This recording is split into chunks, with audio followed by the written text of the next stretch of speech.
See that mug made me mess with the foot. Oh, man. Man. Bro, what is you doing, man? Yo, man. If you steal something, you're a thief. I mean, look up in the dictionary, that's what it means. Bad parenting. The pawn shop door swings open, and a furious mother charges in like a bull in a china shop, demanding to know if her daughter sold her precious ring here. How you gonna sit here and tell me? You told me you brought it here, right? Yeah. It best be here. I don't have it. Now what we gonna do? There's nothing what I can do. What the hell we gonna do? Cause I need my Nothing I can do. Don't I just have to have my her mother. ID I'm or not. I want my ring. Eh, not a good impression anyway. To diffuse the chaos, Ashley stepped up. Let's see if it helped or not. You took your grandma's ring Yes. and you pawned it. When? The day before yesterday. Okay, so where's your ticket?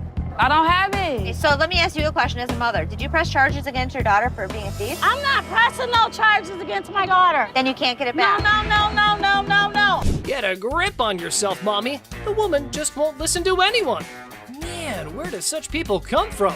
No wonder her daughter's acting the way she is. I came in here to try to resolve the situation. But yeah, you want to figure it out. Hey, get off him! You better figure out some way to get your mom's ring back. Watch when I get your ass home. Now see, now you got labeled as a thief. Coin thief. Ooh, there's a new player in the game. This fella's got a quarter that supposedly belonged to JFK when he got the axe. And guess who he's trying to sell it to? Les, of all people. This should be interesting. Hey, the second person to touch it, man. You see this, man? Who was the first? JFK, man. JFK. Hell yeah, I'm trying to get 30,000 for it, man.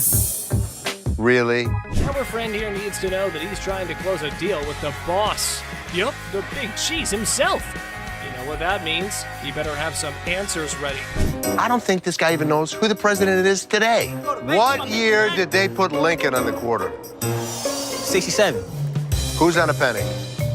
Bill Clinton, whatever his damn name is.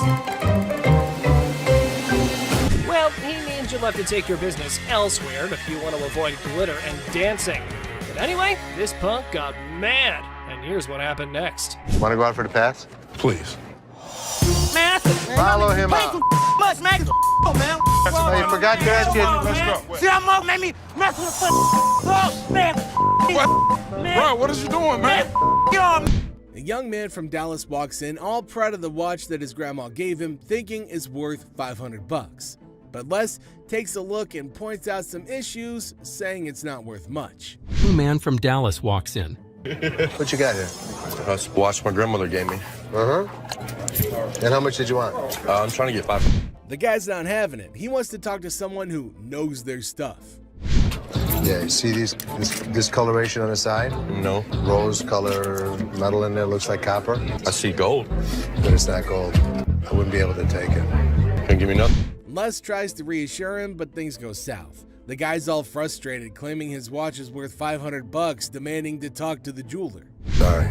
Can I talk to somebody that knows what they're doing? You can talk to me. Unless you're bullshitting me, man. I have to get home, man, this week. I understand that, but it's got no value. It does have value. Things begin to go south. This is a bunch of bullshit, man. I want to pawn my watch that's worth $500. Let me have you talk to my jeweler.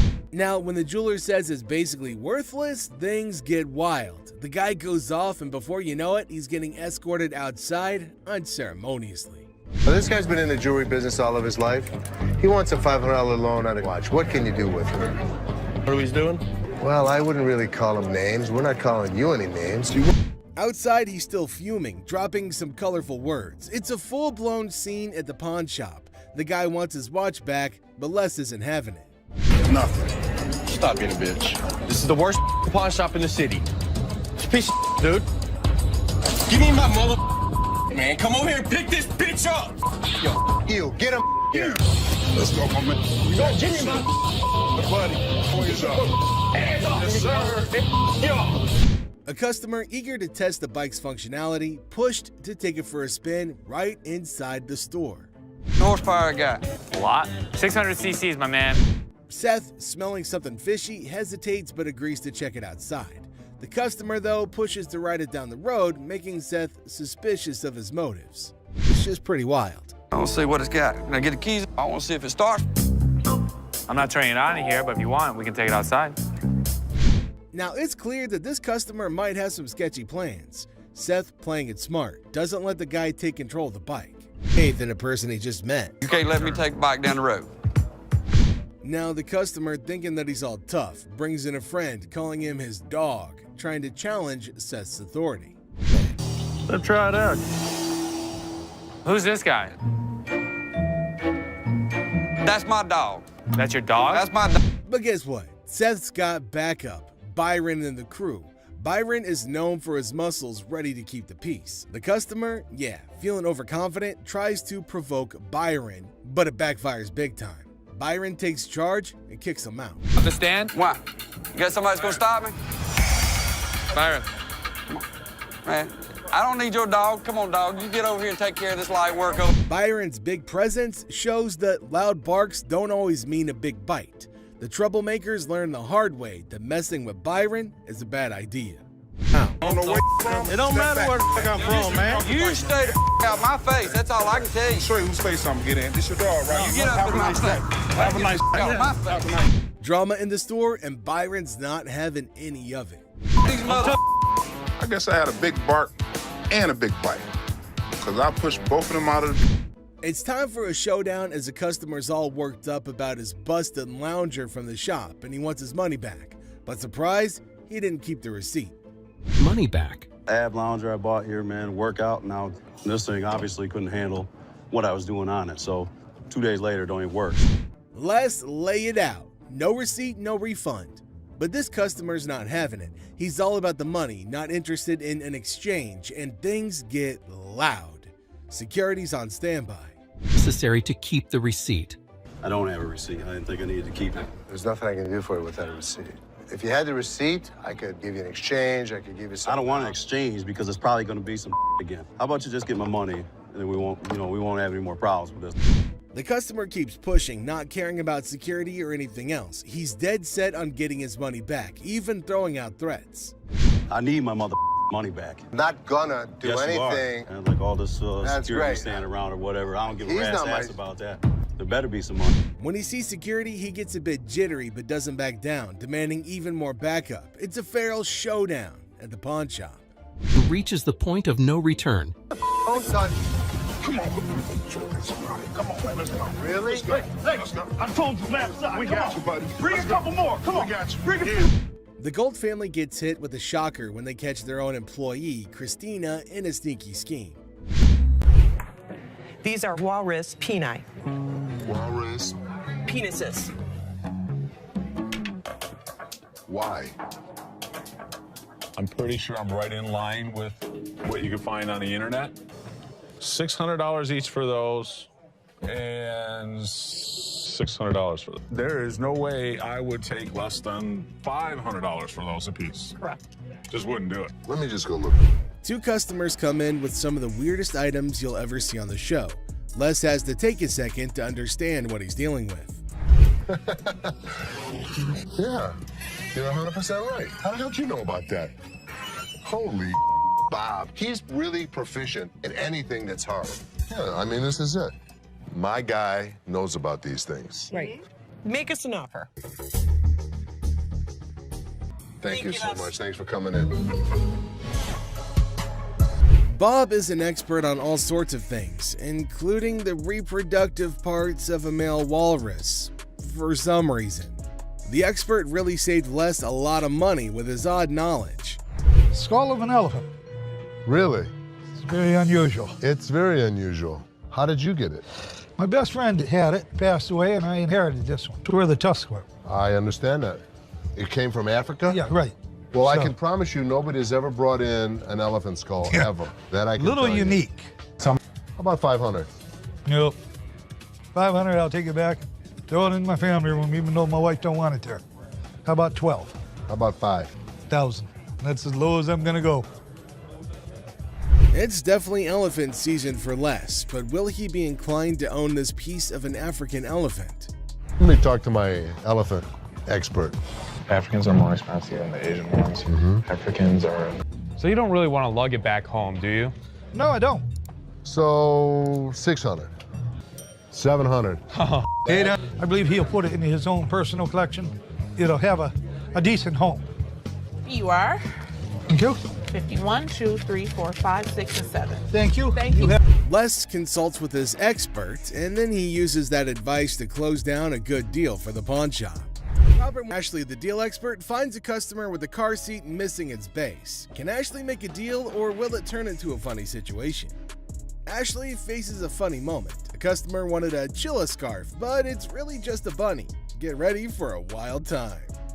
So in walks this dude looking like he just stepped out of a heavy metal concert. Tattoos everywhere, face carved up like he had a disagreement with a razor blade. He's all like, hey, call me the devil. Seriously? Who does that? But hey, anyway, nice to meet you, Lucifer. Then he drops this bombshell. He's 2,500 years old. Seth's like, dude, you got me beat. Finally, someone older than my dad. But here's the kicker. He wants to swap his gold for some cash. Says money's the root of all evil. Yeah, buddy, you're really living the stereotype. 2,500 years old. Great. I finally got to meet somebody that's older than my dad. So how can I help you today? I want to get rid of this gold. Money's the root of all evil. This guy might take the cake for the weirdest guy that has ever walked through the store. How much you want? I could have gotten $650 for this stuff if I melted it down and sold it to my refinery. How about $500? Can't do it. It's $50 profit in this thing. So they're haggling. Seth offers $650, he wants $610, and they're dancing around like it's a satanic tango. But alas, the devil doesn't always get what he wants. Cue the sad violin. I guess we don't have a deal. So there Seth is, trying to make a deal with the devil, and he's all like, I want cash for my gold, and Seth's thinking, sure buddy, let me just grab my holy water. But seriously, with the negotiation, Seth offers him $650, he wants $610, and they're doing the demonic dance of the dollars. But in the end, no dice. No deal with the Prince of Darkness today, folks. Sorry, Satan. Maybe next time, bring a better pitchfork. Ashley introduces herself in a bubbly tone. Now Nana barges in, claiming that she was promised $400 for her 3-carat diamond earrings. She accuses Nicole of lying about the offer. Ashley Nana's outburst intensifies and she demands respect while causing a scene. Ashley calls for her removal, leading to a heated exchange. Nana storms out, hurling insults and leaving everybody exasperated. How are you? I'm doing okay. What can I help you with? Either trying to get a loan on it or you guys can buy it. Trying to set up for maybe like once. The certificate and everything is in there. And the bag costs actually way more than that. Well, if you can tell, it's actually stained. Okay. All through here. I'm trying to sell it for $150 or get a loan for $75 instead of the $50. Dealer Ashley is in the middle of a purse negotiation. Now she's trying to bargain her way through it, but it seems like she's hitting some roadblocks. The bag might be worth more, but it's stained. Now the dealer's not budging, despite the customer's attempts to reason. It's like watching a standoff at the OK Corral, but with handbags instead of firearms. It costs way more than this. Okay, but I'm not going to pay you for the amount that you think it's worth because it's stained. This is not one of the newer ones. This is not this season. I know about purses. Can I get some? My pepperoni-looking ass. Pepperoni ass? I don't even know what that means. Did she take a look at her own ass? Can I get somebody else? Now, things are getting pretty spicy. The customer isn't backing down, throwing out some colorful language and asking to talk to somebody else, maybe hoping for a more favorable deal. Now Ashley's standing firm, not letting the pepperoni insults get to her. It's a battle of wills over a bag, and nobody's giving an inch. Can't blame a girl for trying, though. Somebody else? Why do I have to talk to you? Because You disrespectful. I'm disrespectful and you call me a pepperoni ass? Ugly ass bitch. Can I talk to the owner? I'm the owner. You're not the owner. The owner is the other man. You must have. How you get here? You your way to the top. The tension's palpable, and the customer wants to escalate things, demanding to speak to the owner. All surprise twist, Ashley is the boss lady. So, will the customer stick to her guns, or will she fold like a deck of cards? This customer was trying to sell a piece of jewelry that didn't exactly hit the specific weight to make him eligible to get the amount that he wanted to sell it for. It doesn't weigh enough for us to take it. Ain't no gravity in my... That's a pretty bold request that he's made, especially to an employee of said store. He wants me to take my jewelry off and put it with his so I can give him more than $5. $5. I'm sorry. That's all we can go. We're just not interested. $5. We're not interested. Before he can hold everyone else up, Les manages to get him away from the window. Thank you. So I can't get, nothing for it? Nah. Ain't nothing gonna work? We're not interested. Ain't nothing go with it. I don't know what else you got to go with it. I ain't got nothing to go with. I'm asking y'all for something to go with it. Instead of just getting out of the store after all their business is over, this man decided to take a seat in one of the chairs in the store, which is a big no-no. No, he can go. I can't get a little bit from that. Hold on, man. Since he was being quite irrational, they decided to carry him out of the store, screaming and kicking. Can't get what I'm getting for. That's good.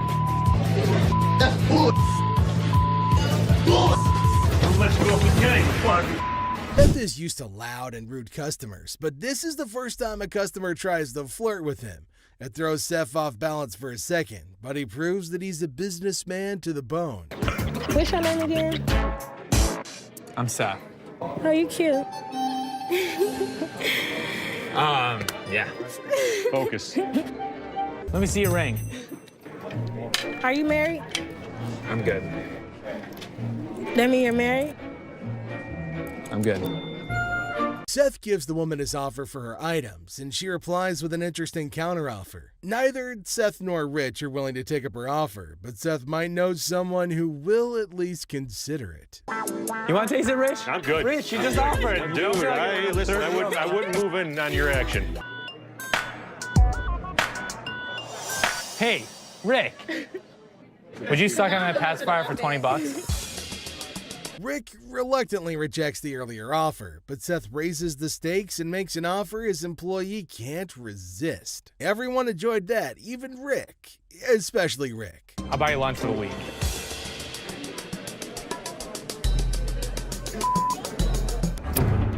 Ready?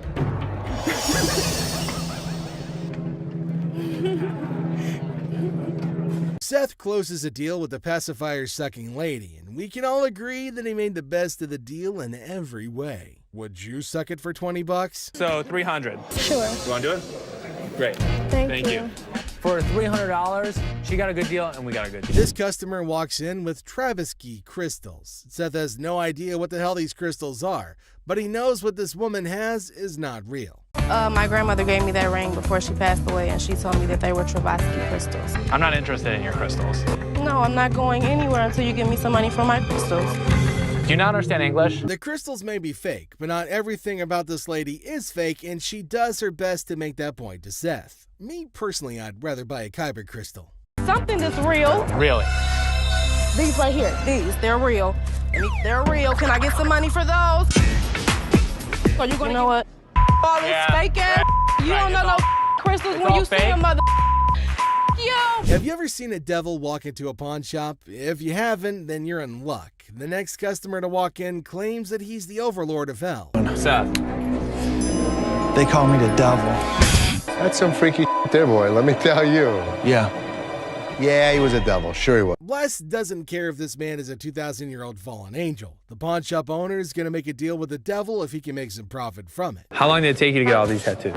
Probably 2,000 years. How old are you? 2,500 years old. Tell me what you give me. The merchandise is worth scrap value. I could have gotten $650 for this stuff. I take $650. I can't give it to you.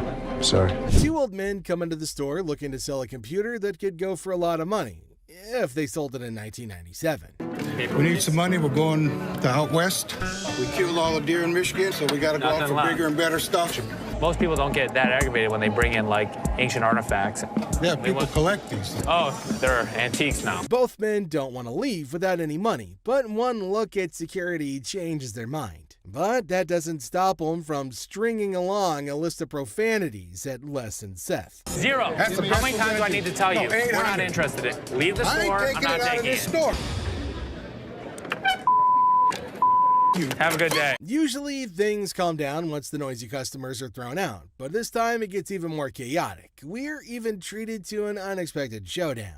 I did not drop it on accident, man. I didn't break it. I thought it was you, man. Oh, that's good. Two men come into the store and make the weirdest purchases. While Les is happy to make sales, his curiosity gets the better of him. You certainly won't believe what these men want with these items. I was looking at the chainsaws over here. We have chainsaws. Is make us a deal on both of them? Sure I can. So what's all this stuff for? Home defense.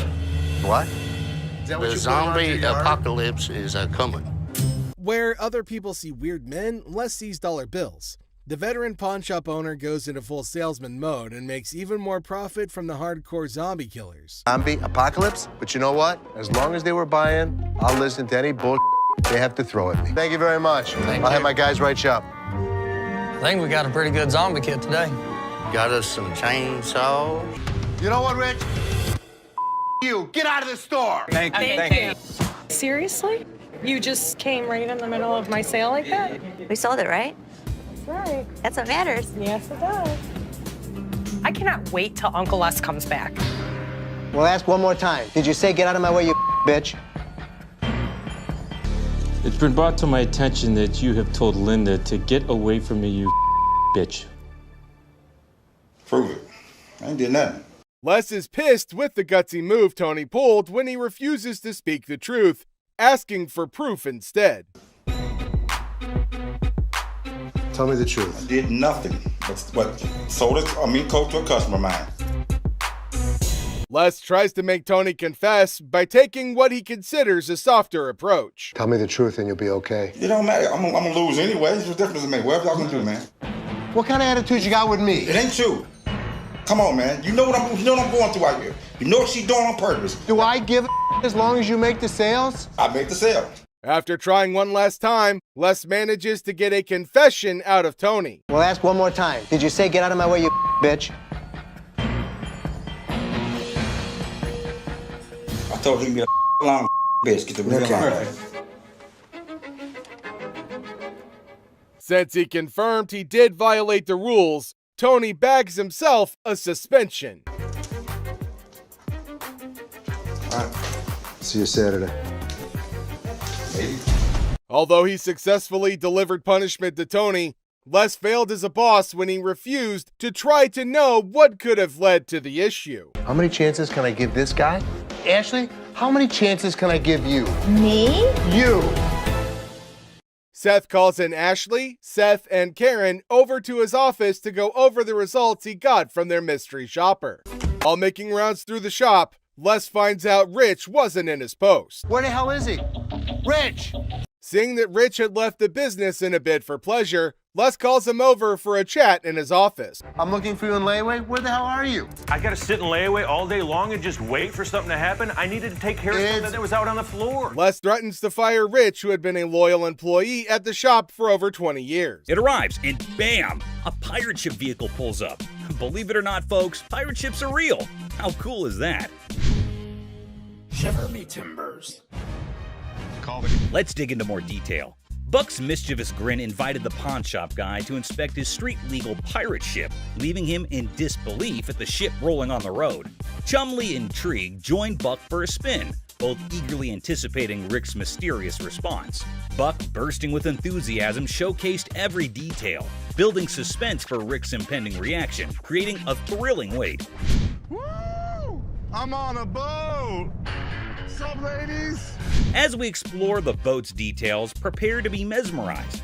Buck's turned it into a luxurious entertainment-packed ship with TV and laser beams. Buck's living in a fantasy, folks. He bumped the price to $250,000, leaving Chumley stunned with a $100,000 offer. Bargaining ensues, but hold on. Rick's entering the scene. Things are about to get even more interesting, don't you think? Oh, that's bull. Whatever. Oh, sorry. $250,000 for a pirate ship? Buck storms off in anger, but if you're in the market, he's your guy. Ahoy, mateys! Now, speaking of high prices, would you consider a $5,000 spectacle? Mr. Vital tempts Corey and Chum Lee with a priceless 18th century onyx diamond and platinum flip spectacles. Who needs such luxury just to read? Ponder on that, folks. Hey, how's it going? Hey, what's happening? I've got something here which I think is pretty spectacular. A magnifying glass. No, it's better than that. Bam! That is 18th century onyx. As Vital claims $5,000 for the onyx specs, Corey and Chumley reconsider. Expected, right? Still stuck on the price? Time to move on. Corey seeks Rick's advice, and here's where it gets intriguing. Rick's jewelry expertise makes Vital's price take a U-turn, slamming down from $5,000 to a mysterious $700. Wonder what Rick knows. Probably 1920s, the whole Art Deco style. This was what was popular during the time period. Spectacles were probably first invented in the 13th century. This made Vital get really disappointed. Actually, that disappointment is acceptable, isn't it? The bargaining continued, and at last, at $850, Rick walked away as Vital stood disheartened. Does this help Rick or Corey or Chumley to negotiate better? Cheers. Thanks. You sure about that? Yeah, I'm sure. All right, I'll meet you down over here at the counter. All right. Appreciate it. Antiques. Antiques are quite breathtaking and valuable. It does offer us millions and billions of cash, only if it's authentic.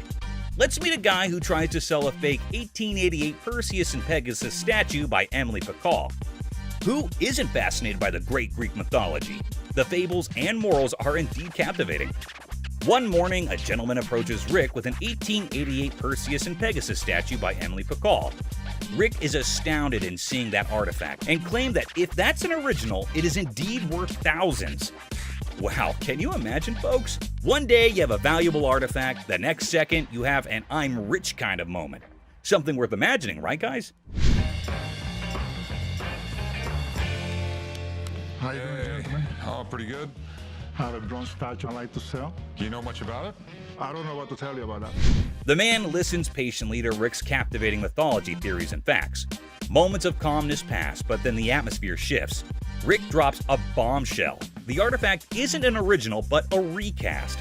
Things escalate before you can guess, and even security hovers on the edge. Dramatic, isn't it, folks?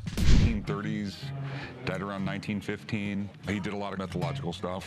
It escalated way too fast, and the man was done and stormed off the place cussing Rick and the other men. People were surprised, but it was a regular day for Rick. Rick's life is quite adventurous and fun, isn't it, guys? Let's research more about Rick's day-to-day meetings, shall we? Photographs are said to be the doors to the past. We live ourselves through photographs again and again. But what if the photographs are made to lie or to make money? Isn't that point of view interesting? Let's meet a man who uses the photograph of great Abraham Lincoln and Mary Todd Lincoln to make $1 million. On a pleasant day, Rick gets a potential seller who's going to surprise him and us all with his possessed item and the strange demand. Good. So here we go. Gorgeous. It's supposed to be Abraham Lincoln and Mary Todd Lincoln. Chumley grows suspicious of the Abraham Lincoln and Mary Todd Lincoln photograph. Surprising? Not really. Rick steps in, emphasizing the need for a master's eye before sealing the deal. Confusion ensues, prompting Rick to call in Maureen, an expert. Maureen declares the photo illegitimate, sparking tension between Rick and the seller. Spicy, right? Now, the absurd unfolds. The seller demands a whopping $1 million for the photograph, leaving the crew and us, the audience, utterly speechless. The man has left us hanging. What's really going on here? In 10 years. Honest to God. I know, you think this is worth $1 million. Isn't that correct, guys? Anyways, Rick didn't encourage the guy, which led to the repercussions between them. He took the big leap and faded away from the scene of action. Is greed an important factor in this, or are the sellers genuine in their prices? A lesson for you guys. One shouldn't be dumb enough to be this greedy. So this dude walks in, right? And he brings in some equipment, no beating around the bush, and straight up expects a cool $100 for it. Can you believe that? Like, I'm trying to get at least $100 for it. $100? Yeah. I won't even be able to sell it. Well, the guy just flat out tells him that there's no way he can cough up $100. So the customer's disappointed. But hey, at least he's keeping his cool, right? So how much can you give me, man? $20? Well, we're clueless about what this dude's gonna pull off next. But hold up. Seth comes swooping in to handle the situation like a boss. Let's see how he tackles it. Sitting on the back? Do you know what it is? It don't matter how many you sitting on in the back. Because then I can't. Well, things are seriously heating up, and it's turning into a real mess. Seth tries to talk some sense into the guy, but he's just not cooperating. And instead, he's shouting like there's no tomorrow. Dollars for this. You paid $200 for that, I overheard? Yeah, I mean, really, you paid $200. So Seth breaks it down for him, saying it's not even worth $100. But this dude is now causing a scene, making a big fuss that's grabbing everyone's attention, to be honest. I'm trying to get money for it. I've been waiting in this line for an hour. I need more than This guy seriously needs to calm down. He's dropping way too many curse words. And honestly, it's gonna be his one-way ticket out of the shop. That's when Les steps in to take charge. Let's see how that plays out. You gonna do old man? Who you calling old, mother? Old man? No way, he actually said that? Like seriously, what the heck? This guy just keeps digging his own grave, making the situation even worse for himself. Brace yourself, because what he does next is gonna leave you absolutely stunned. Really, mother? I got this. I got it. You wanna give me more than 20? Oh my god, seriously? Can you believe it? This dude actually tried to mess with Les and thought he could get away with it without being kicked out. That's some messed up behavior right there. Like, what on earth was he even thinking? Wait for an hour. Really? Me? You? Well, he totally got what he deserved. But guess what? That's not even the end of it. Brace yourself for this next one. So, this lady strolls into the store wanting to treat herself to a fancy watch. She's all sweet and ready to drop some cash. What could possibly go haywire, right? This will be good. Okay. This one. This is really pretty. Now, this lady is seriously contemplating whether she should go for it or not.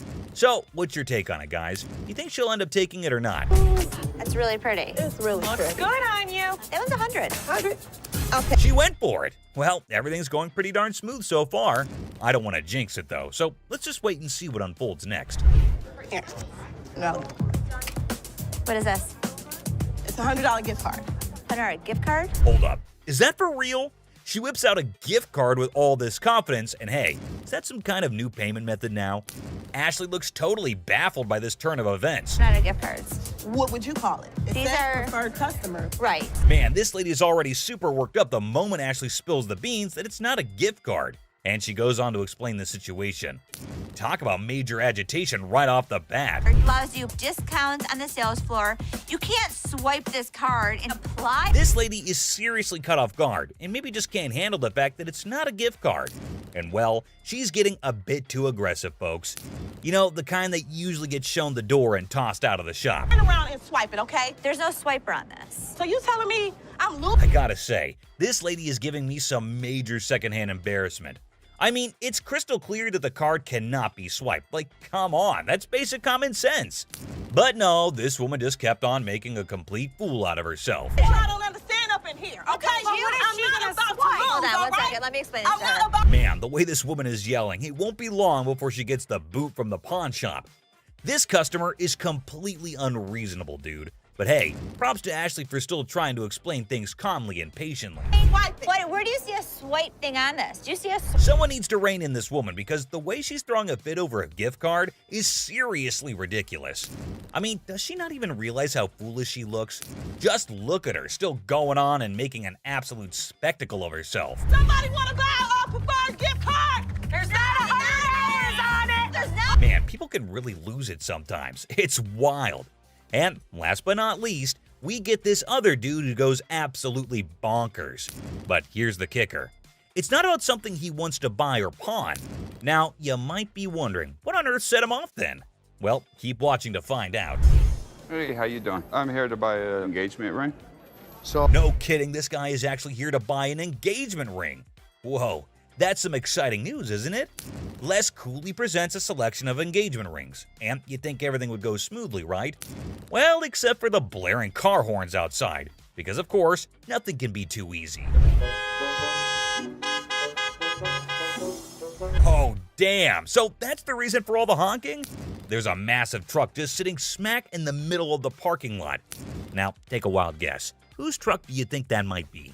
Come on, give it a shot. It's not rocket science. Semi-truck. And then it's white gold. That's me. Sir, Ding, ding, ding. It's none other than this guy. So Les politely requests him to move his truck from there. And what do you think his response was? Find your place to park? Oh, man, come on now. I'm in a hurry. I can't be moving my truck in this. Yikes, did he seriously say that?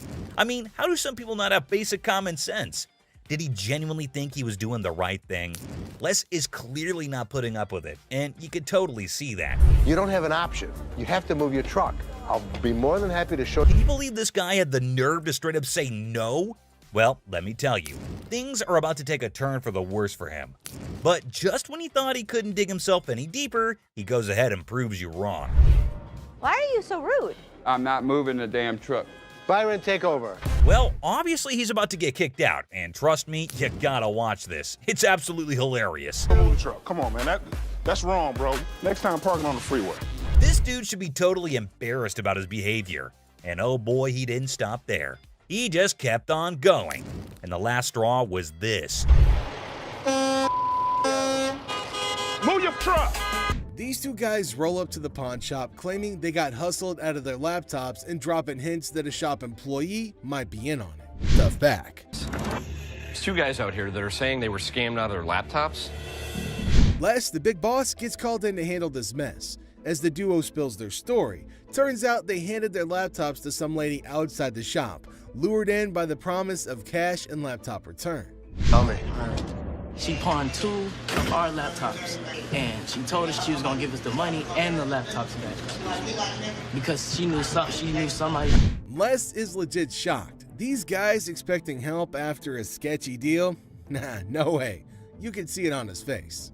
Neither. Okay, wait, you pawned something? Yeah, she had the ticket. When did you pawn it? Today. Now the guys want Les to switch the ticket for the laptops, but Les is playing detective. He's like, when did this supposed pawn deal go down? Today, they claim. Les smells something fishy and wonders if his employees are pulling a fast one, out of his way to help them. That's where we were trying to contact the owner because we want. I am the owner.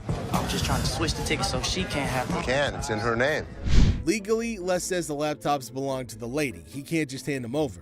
The guys are desperate, suggesting a name switch on the ticket, but Les is like, nah, those laptops are technically hers. I wanted to know if I can't do it because, according to law, they belong to her, not you. Oh my God, Sal. You just. Okay, so Les is in the mood. If they can ID the employee involved, he'll hand back their computers. They leave, but they can't deliver, depending whoever the employee is. If you can find out which one of my employees, you give me the guy's name, I'll give you the computers. Find me out what I need to know, I can make magic happen.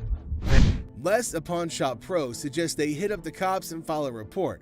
Guys are desperate, try to negotiate, but Les shuts down any rule bending. Every transaction we did today is still accounted for, so it's here. All you guys need to do is fill out a police report, so we can handle it that way.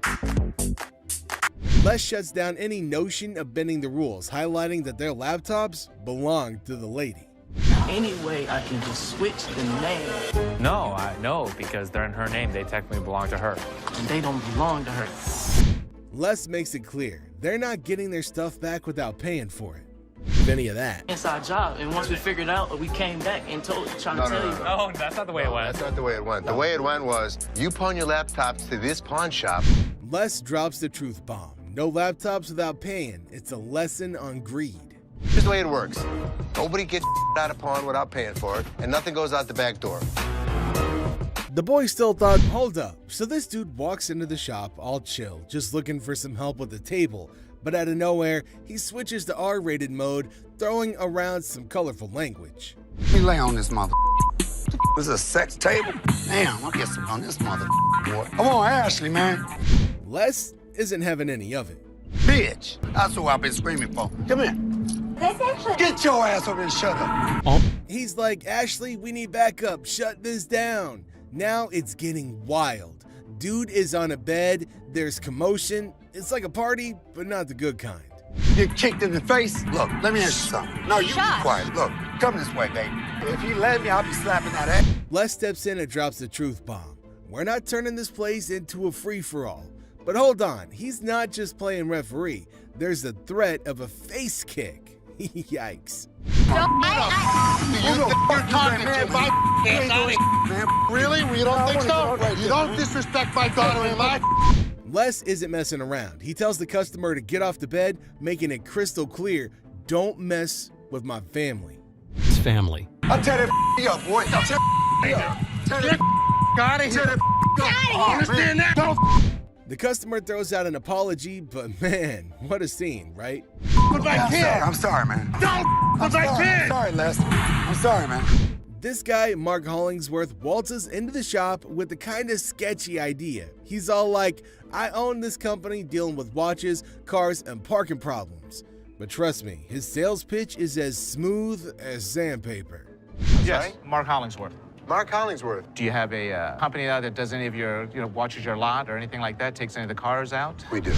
Right off the bat, it's clear Mark's trying some passive-aggressive marketing. Les isn't buying it, though. Mark's still pushing, suggesting towing away illegally parked cars. Les, smelling potential scams, puts his foot down. No signing anything. Better business venture than what? Well, then probably what you're working out right now. I must be missing something. Okay, well, there's nothing to be missing. If somebody's parked illegally, we want to be... Tension builds as Mark insists on linking their businesses. Les draws the line, saying Mark can't come in and shake him down. It gets really intense, and Les gives Mark an ultimatum: leave or get tossed out. I want the business. We're kind of working the area right here. What does that mean? Well, I'm going to give you... Les, not one to back down, successfully kicks Mark out. Mark, feeling a bit defiant, says he'll be back, but Les isn't bothered. He's like, "You're not welcome here." But he just won't get a clue. This is going to be our business as well. No, it's definitely not going to be. Listen. No, you listen. You are not coming into my business and trying... Very nice way to promote a business. Here's the way it's going to work, sir. You can leave nicely, or we can throw your ass out. I tried coming in here. Nobody comes in here shaking me down. Do you understand that? Les has got grit and refuses to fall for dodgy deals. Mark's attempt to twist his way into a business thing totally backfires, leaving Les with one message: his pawn shop isn't a playground for shady schemes. I'm not leaving anywhere right there. Yeah, of course you're not. I'll be back in this. All right, come on back. And him, and... Well, at least they... Seat Showdown comedy. In a strange pawn shop turned into an airplane seat sale, things got wild when a gutsy and unusual woman decided to turn the whole event into a comedy show. Picture her like a sneaky cat strolling over to a chair and ignoring the "don't sit" sign as if it were garbage. It was as if your rebellious grandma suddenly took center stage, tossing caution and posters to the wind.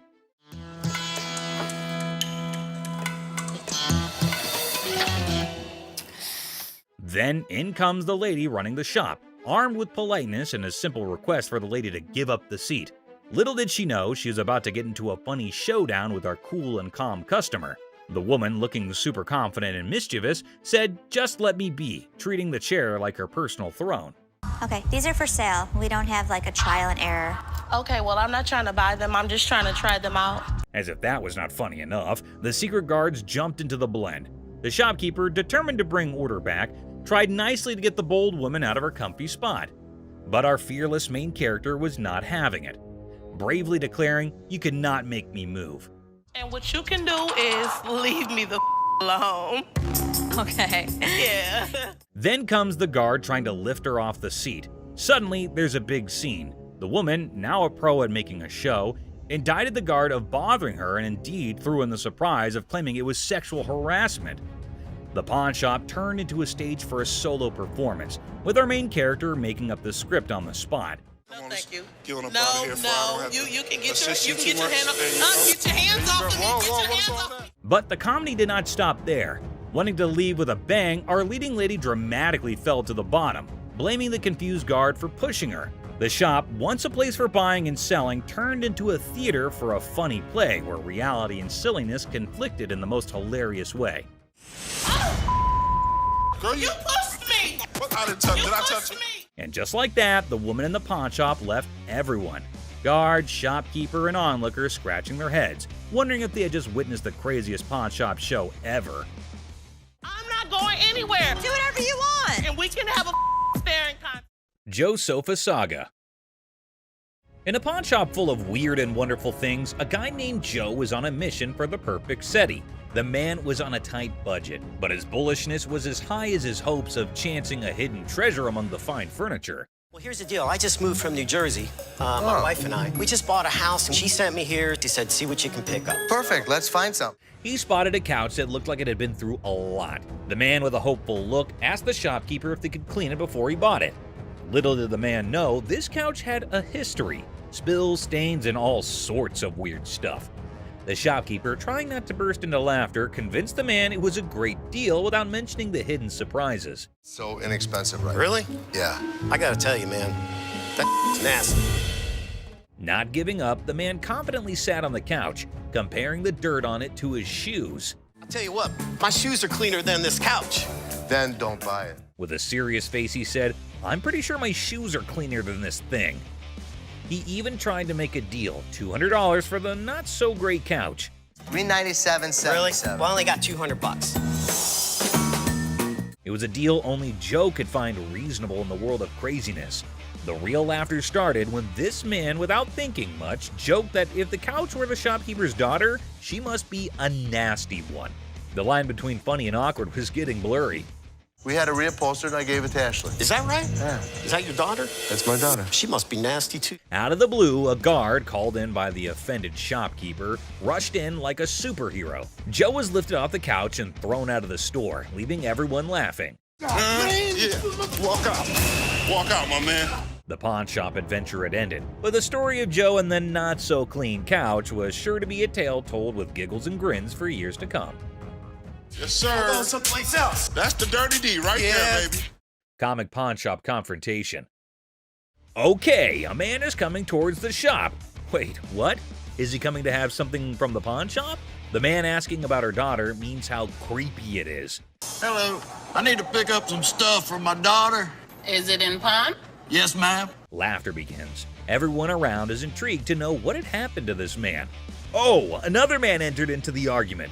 Let's see what would happen. Man accusing the shop owners of stealing. How crazy this man is, constantly accusing them of being thieves. No, I want the stuff. Yeah, but without the ticket, we can't give it to you. The man is constantly infuriating them and sees he has come out the carbon. Who knows what will be the end of this nonsense fight? Oh, they're about to have the piercing argument. I'm here, I want the stuff now. And what's he gonna do? The man called the guard to throw him out, but see, the man is not in control. He is constantly arguing and challenging them without knowing the fact of the danger he's really in. Oh God, he's challenging the massive guard! The guard stopped him and said, "Don't touch me," but the man was not understanding. Hey, I ain't scared of him! Is he serious? Calling his death to come earlier. The guard, in his fur, sent the man out. The really funny moment for all because the stupid man in his arguments really put him into account. Hey, you can't get... Hey, I want my stuff! I tell you what, big boy! Hey! Battle for sanity.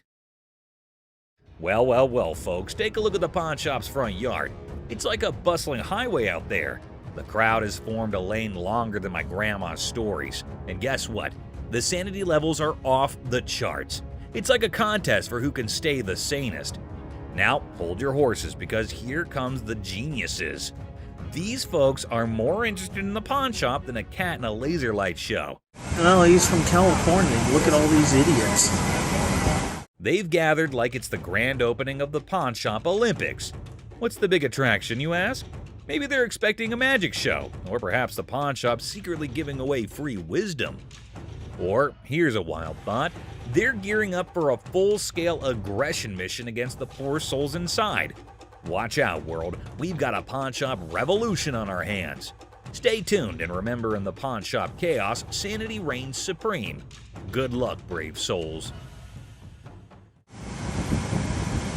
That's not. But in this next episode, this person walks in with a really interesting gun. But how interesting? You're about to find out. Yeah, it's like something James Bond would wear. Yeah, right. You just saw that, huh? But that's not out of a James Bond movie. That thing is as real as it gets. What can I help you with? I'm here to sell my ring pistol today. Well, you know how a gun never stays in the shop for long, be it whatever shape or size. But this thing is something I've never seen or even heard of before. Have you ever seen a pistol ring? Boy, you're looking at it right now. This is something definitely worthy of adding to the antique collection list. Come on, you have to agree with me. Everything about this pistol ring is antique, from loading it to the trigger to its hammer. This thing is a killer. Literally. You know what? If I ever went undercover on a mission, I would definitely carry this cute little devil. James Bond, we just found your vibe, and I know Rick would agree with me too. Yeah, that man seems very particular about the price he's going to ask for that dangerous ring. I'm looking to get $9,000. I'll use it to buy some of the things I collect more often. I personally would wear that ring everywhere. It's an all-in-one combo, kind of a hidden treasure who can double up like your personal bodyguard. It's unreal how cool this thing is. But hey, did Rick just contradict me? Wear them just for fashion. Damn, Rick has got a good sense of humor, not gonna lie. Seriously, getting hit by that mini pistol ring would definitely hurt your ego hard, man. It's also seriously a gun. I mean, it would really hurt getting shot with this thing. And oh, I kid you not when I say that the man clearly did his homework right. He literally asked for $9 grand in the blink of an eye. I mean, that piece truly is a showstopper. But that expensive? Damn. A 9 grand. They're pretty rare. So what happened is that the deal took an intense turn, and Rick, being the smartest in this show, had to prove it. So before finalizing the deal, he wanted a bit of expert advice. I mean, that's always better than regretting later, right? So let's see what the expert had to say about this antique pistol ring. The European gunsmiths, they were making all kinds of little weird things. This is the Imperial Protector. Basically, looks like this tiny mean machine has taken down quite a few people in the past. So it must cost a bomb. But let's hear it from the expert himself. For 11.5. Okay. Thanks, Tony. I really appreciate it. Whoa, I never expected that. 11.5K? That's crazy. And just look at the size of that thing. That thing is golden for sure. But as you know, Rick plays by his own rules, and I'm curious to know what he has to offer. I'll give you $3,000 for it. No, can't do it. Okay, so Rick is trying to settle the deal for $3 grand. But bro, that's like not even half the price the seller asked. Do you think the man will accept the offer? For someone who knew a great deal about the pistol ring, I don't think this man is gonna budge. But Rick wasn't ready to give up or give in as yet. So do you think they'd both settle on the same grounds? Who do you think is gonna win this round? Well, let me put your anxiety to rest, for here comes the moment you're waiting for. As amazing as this thing is, I'm sorry, I just can't do it. And just like that, Rick missed the chance and saw the extraordinary collector's pride walk right out of his door. But what happened in this next episode is even crazier. Working with an instrument maker and got really, really interested with the harmonica. You know how music instruments can be great collectibles. In which case, what do you think about an ancient instrument that has an emotional connection to it? Does it help double up the price? Well, I don't know about you, but I have never seen a shining gold M Hohner harmonica. We've all played a harmonica once in our lives. Right, we have. And we thought we were good at it. So for those of you who don't know who Matthias Hohner is, here's a quick history lesson for you. Hohner was a trained watchmaker born in Germany. And his company, Math Hohner AG, is the oldest and largest producer of harmonicas in the world. If you want to know more about this masterpiece, here's Rick for you. So apparently the watchmaker was so blown away by the piece that this is what happened. So he saw the writing on the wall, but he was also working with an instrument maker and got really, really interested with the harmonica. Rick's knowledge never fails to amaze me. There's no question that he is a master of his job, and his trade skills are even better. But is this going to be a jackpot or a lost cause? Before Rick states his price, he found a problem with the musical piece. We get in the ballpark. Okay, all right. It's plastic, and it's not in the greatest shape. I don't know, it's not too bad a shape. The cardboard's coming off. Oh no, that's going to majorly affect the price of this beautiful piece right here. So while the seller was holding on to a grand $500, what Rick pitched was unbelievable. Here's $75 for it. $75? Wow. I would feel humiliated if I was that harmonica right now. I mean, come on, man, it's not that bad. But what can I say? Rick knows better. And the seller wasn't ready to back up, and even had a genuine reason for it. $1 to fill my truck up with gas right now. I can't take 75. I find the man reasonable. The least you can do is compensate his gas. But as you know, there are no emotions involved in business. Rick's not taken aback by anything, and sticks with his price, but he failed to grab the deal. I think he wouldn't mind much though, because the harmonica was plastic, and it was also peeling off in some places. So sadly, the seller needed to go back home with the broken instrument, and he couldn't even make enough money for gas anyway. Next up, we got this interesting thing that you'd never expect at a pawn shop. The guy just pulled in the parking lot with a boat he wants to sell. So Chum and I... Yes, it's a freaking boat! What you're looking at is a 1958 Sea Flight Glastron, and this is no common sight, y'all. Rick and Chum came to take a look at the huge and fascinating boat, and it looks like they already like what they're looking at. 57 Chevy, didn't they? Sure did. Is it a convertible? And how can something start without Chumley's irrelevant questions, right? Like always, he was more worried about the boat being convertible or not. Well, chum, you definitely cannot expect everything to be fancy, okay? Despite that, I can't help but love Chumley's confidence. Meanwhile, the seller has made up his mind to demand a hefty $10,500 for the boat.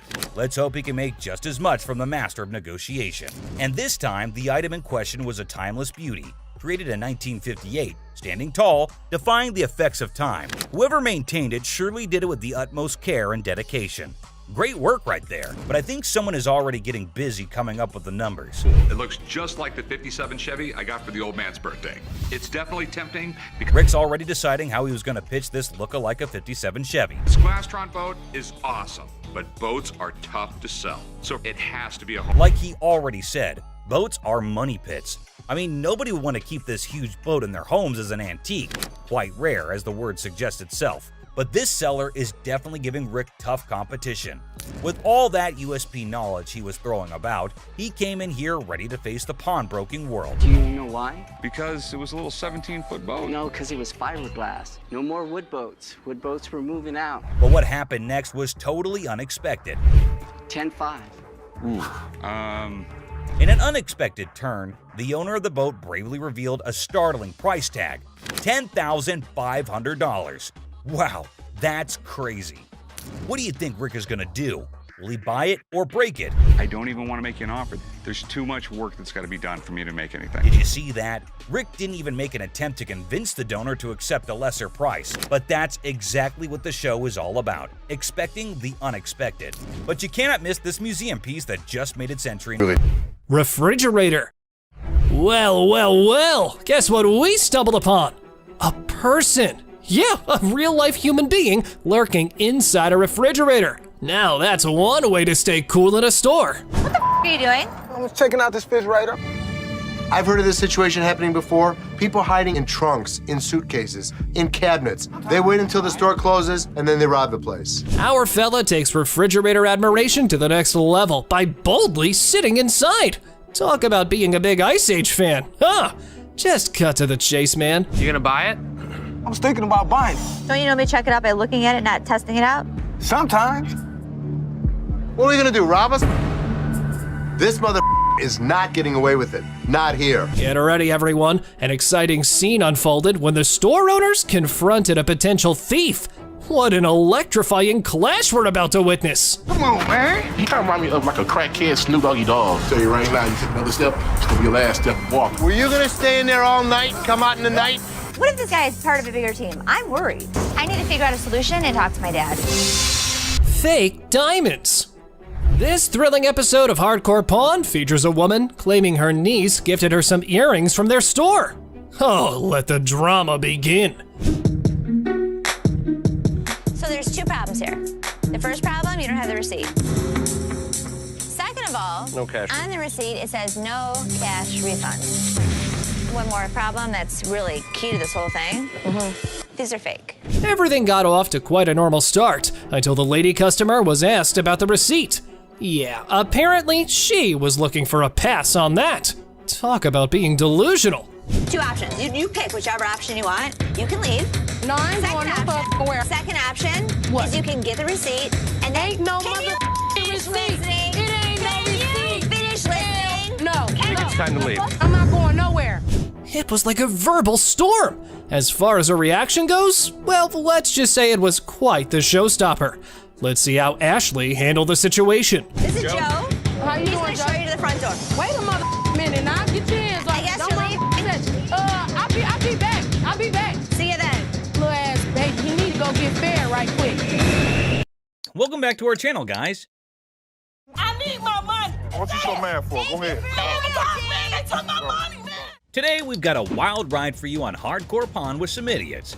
Get ready for a roller coaster of laughs, absurdity, and unexpected turns on this episode of Hardcore Pawn, where the ordinary becomes extraordinary. Body slam. A man brings heavy vibes into the pawn shop, sharing his grandma's passing and hoping to trade a ring for rent money. Ashley, usually the pawn queen, battles a customer storm. The ring debate escalates into a shouting match. A $3 bill. Hi, excuse me. Yeah. Hi, I'm looking for a watch, maybe about $100. I got $100 to spend. Well, well, well, look at this drama unfolding in our favorite pawn shop. A woman struts in like she owns the place.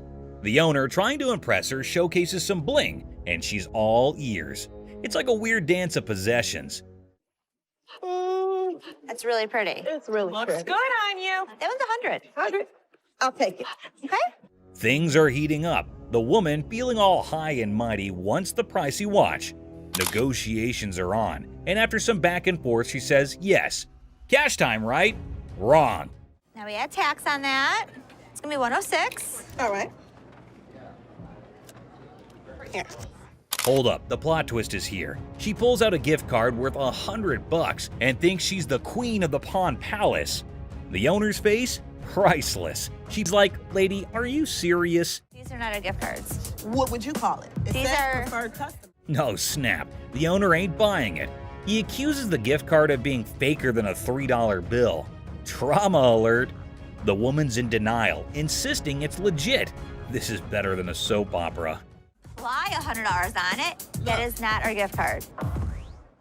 And now, ladies and gentlemen, we've got a full-blown showdown. The owner versus the woman. It's like a bad reality show. She's trying to swipe that card. He's not having it. Cue the verbal fireworks. Okay, I'm not about to lose, Hold on, all one right? second. Let me explain this I'm to her. not about to lose. I want the watch. Turn around and swipe. The tension is thick, and so is the irony. The woman's yelling, the owner's smirking. It's like a comedy sketch gone wrong. This fight is going in circles, and I'm here for it. You the ugliest two sisters I've ever seen in my life. Finally, someone with common sense. The owner kicks her out like he's escorting a misbehaving guest from a party. She's asking for directions like she's lost. Well, she kind of is, lost in her own questionable choices. I'm gonna get my money. Hey, Byron, show her where the money's at. My money. He's gonna show you where the money's at. As she's thrown out, she's hollering about fraud and wanting her money back. Lady, you tried to pull a fast one, and now you're left with nothing but echoes of your failed scam. Better luck next time, or not. Go ahead. Man, they took my money, man. Somebody want $100. Penguin generator guest. Well, folks, here we're witnessing a bizarre episode at the local electrical supply store. A guy waltzed in reassembling a penguin on a skateboard. The shopkeeper's expression? Priceless, my friends. Generators are simple to use, my man. It doesn't run out of electricity or nothing, though, does it? More lost than a fish in a chess game. Round 2 of generator education, anyone? Could I take it to my house? After a reluctant re-explanation, our penguin's eyes light up, as if witnessing a magic trick or realizing he only has $500. Cue the chaos. Security guards swoop in, dragging our penguin out like a grumpy rock star exiting the stage. Oh, you want to bet? Excuse me. Have a good day, sir. Hell no. No. Have a good day, sir. No. Gun desk. Today at the pawn shop, a lady brought in a mysterious desk that moonlights as a gun desk. A desk with a concealed firearm. She's clueless about its value, but is selling it like a quirky antiquity. If danger strikes, just push the button and file your stress away. Where in the world did you get this? I got it in an estate sale. I was just looking for a nice little desk to put a guest book on. Apparently, the lady got this gun desk from an estate sale, thinking it was just a cute desk for a guest book. The seller's reaction? He's seen hidden guns in everything. Swords, canes, cameras, but a gun-disguised desk? It's like 007's DIY project gone wrong. You're really not going to stop anybody if you shoot them in the thigh with a small 22 like that. Well, it's not even a regular 22. It's a 22 short or something, it looks like. The pawnshop seller, baffled by the antique gun desk, insists on a buddy inspection to verify its age. The buyer, eager for the coolest desk ever, is like, where's the gun though? Antique furniture shopping meets gun control comedy. This thing is a gun. You press there's the trigger. That falls down, hits the hammer. The bullet flies out this way. The second seller is utterly perplexed by the gun desk, questioning its practicality. He's pondering who would buy a tiny desk with a hidden firearm. Meanwhile, the buyer's probably thinking, well, it's the perfect desk for a high-stakes game of hide-and-seek. The other thing is, I don't know how old this thing is. The seller delves into firearm logistics, explaining the pre-1898 loophole and the concealed weapon twist. Meanwhile, the buyer's probably regretting not majoring in antique desk forensics. Okay, it's one to have a gun, but now you have a concealed weapon because it's a hidden gun. Have you had it apart? Yes. The seller navigates the murky waters of antique gun regulations. The buyer, eager for a legal loophole, contemplates turning the gun desk into a non-threatening relic. Antique fire drama at its finest. Thanks for bringing it in. Oh, you're welcome. I really wish I could have bought this because the odds of another gun desk coming in here are slim to none. Super Bowl ring. Walked into the pawn shop like a Super Bowl champ flaunting a ring fit for the football gods. The seller's dreaming of a touchdown deal at $22,000. But he's ready to settle for $19,500 because even champions negotiate in the end zone. I'm looking to get anywhere from like $22,000 to $21,000 for the ring, but if $19,500 was to hit it, I'd take it. The seller got the ring from a forgetful wide receiver deal. It's from Super Bowl 39, and despite the shop owner's dislike for the Patriots, he acknowledges their success. An issue with the ring's mark is noted. If this Super Bowl ring is the real McCoy, it's worth tens of thousands of dollars.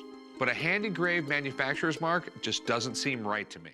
The pawn shop worker, with a quirky habit of hoarding Super Bowl rings, scrutinizes the suspect engraving on the Patriots ring.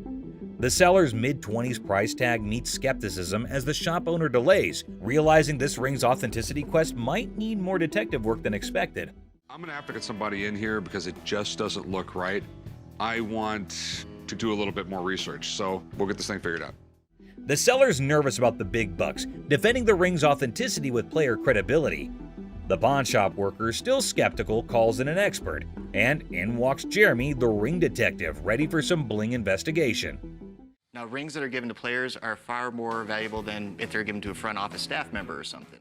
The expert, dropping knowledge on the 04 Patriots ring, relishes Eagles' losses. He educates on the ring's bling, emphasizing player ring's value, and highlights the counterfeit struggle. The pawn shop now has a sports memorabilia professor. Usually you would see that not only in a different location, but it looks to be actually hand engraved rather than actually out of the machine. The expert dissects the Jostens mystery, noting hand engraving and unique features. Despite the unconventional markings, he vouches for the ring's legitimacy. The 04 Patriots bling gets a 100% authenticity seal, and the pawn shop rejoices in a victory for sports memorabilia truth. They actually had to have somebody laser engrave each and every ring. So this ring is 100% legit, and it's pretty awesome. Sweet. The appraisal moment arrives, and the expert places the 04 Patriots ring in the high demand category, estimating it between $30,000 to $35,000. Super Bowl rings from players such as this sell from about $30,000 to $35,000. Nice, nice. The seller, aware of economic woes, starts at $22,000, but the pawn shop owner, considering the long wait, bargains at $18,000. Negotiations roll with a counteroffer of $21,000, reminding the seller you don't have anything like this in your showcase. The ring dance continues. I go 21. You don't have anything like this in your showcases. I know you have a Patriots ring, but you don't have that Patriots ring. After intense haggling, the 04 Patriots ring lands in the pawn shop owner's possession for $20,000 cash. Family banter erupts over the new addition, turning it into a $20,000 paperweight threat. The ring battlefield unfolds. I'll give you 20 grand. Pass. 20 grand. Cash. $100 bills. Just because I need a Super Bowl ring for every one of my fingers. Deal. Deal. All right. German spy camera. At the start, the speaker enters a pawn shop and introduces the item, a 1950s German spy camera reminiscent of something out of Inspector Gadget. The brief mention of Inspector Gadget adds a touch of intrigue and playfulness to the scene. So how's it work? You adjust these little dials here depending on what you're trying to take your photo of. The focus shifts to the camera itself, identified as a Minox 3. The speaker highlights its compact size, likening to a cigarette lighter. If you give a 10-year-old a camera and say it's not just a camera, it's a spy camera, it probably got you out of your parents' hair for a couple hours a day. Oh, yeah. The customer expresses the purpose of their visit to sell the 1950s Minox 3 spy camera. The stated price expectation is around $150, indicating the perceived value of the vintage device. With all this on there, it makes it completely illegal for me to have anything to do with it. Chopper loan negotiation. So how can I help you? Seth, I got this. I can help him. I got it. How do you think you know more about silver than I do? I know how to price it. I know exactly how to. In a high-stakes confrontation at a jewelry counter, emotions flare as two individuals argue over expertise. Tensions rise with each claim about pricing silver, creating a chaotic scene. $30,001. No, it's not the $1. 30 grand. I'd like to say yes. Listen, 40 or 20. Let's flip a coin. The scene shifts to a pawn shop where negotiations over a custom-made chopper motorcycle take center stage. The owner seeks a loan, facing financial struggles and desperate circumstances. What are you doing? What you got? See if I can get a loan on my chopper. It's a 113 motor. The motor alone was $7,000. The stakes rise as a coin flip determines the fate of a $20,000 loan for the chopper. The tension escalates, showcasing the unpredictability of financial decisions and the impact on the customer's life. I've seen a lot of motorcycles come in here, but I've never seen one like this. Okay. I need about $10,000. The focus shifts to the custom chopper's specifications and sentimental value, highlighting the emotional connection due to the brothers' craftsmanship. The negotiation becomes a delicate balance of compassion and financial reality. On a loan, about 5,000 bucks. Paying off both, or I mean? 5,000. I'll go 5,500. All right. Deal. All right, we'll change get you low. 5,500. The episode concludes with a deal struck at $5,500 for the motorcycle. Despite falling short of the initial request, there's a glimmer of hope for the customer, bringing a mix of relief and uncertainty. Misguided price pursuit. Look at that. Is it real? Oh, you gotta pull this. Pull that. Try pulling that. I don't know how much that is. You got nothing. Two black women enter a pawn shop and discover a game machine. Excitement turns to disappointment as they realize it's for entertainment only, not for winning real prizes. This is a toy. That's a toy. It's a toy. This is here for the You're the manager? I'm the manager. Nice. You're not gonna get it. The atmosphere intensifies as the women express their displeasure, demanding a prize from the machine. The situation escalates and the guard steps in to address the misunderstanding. Let's go out. Well, just keep walking, man. Keep walking. Don't tell me what's going on. Come on. Y'all out of order. The conflict peaks as the women continue to argue for a manager's intervention. The guard ultimately expels them from the pawn shop, concluding the incident. Bubble hockey. Bubble hockey. Detroit Classic. I'm thinking $2,500. How much did you pay for it 10 years ago? $3,500. A pawn shop encounter unfolds as a customer eyes a bubble hockey game. Negotiations kick off with the customer seeking $2,500, but the pawnbroker questions the value. Under $1,000. Maybe we work out a little game. Winner gets the price. 900 if you win, 500 if I win. Oh, can't do it. The negotiation continues with the pawnbroker proposing a lower price, suggesting a gaming duel to determine the final cost. The customer hesitates, seeking a higher amount. $100 out of this thing. 16 you win, 400 I win. All right, I win $1,600. The game begins and the customer dominates the bubble hockey match, securing a convincing victory. The pawnbroker acknowledges the expertise and adjusts the evaluation accordingly. Let's go. I know I'm gonna win this bet. These aren't those $1,200 ones? The conclusion sees the pawnbroker acknowledging the high value of the game, recognizing it as a genuine classic worth $2,500. The customer prepares to complete the transaction. Wrestling trunk triumph. We have a champion item for you today. I think I got your new bathing suit over here. I don't think that's my size or my style. The episode presents champion-level memorabilia, wrestling trunks worn by Titus O'Neil during Money in the Bank. Banter between the pawn shop staff sets a lighthearted tone.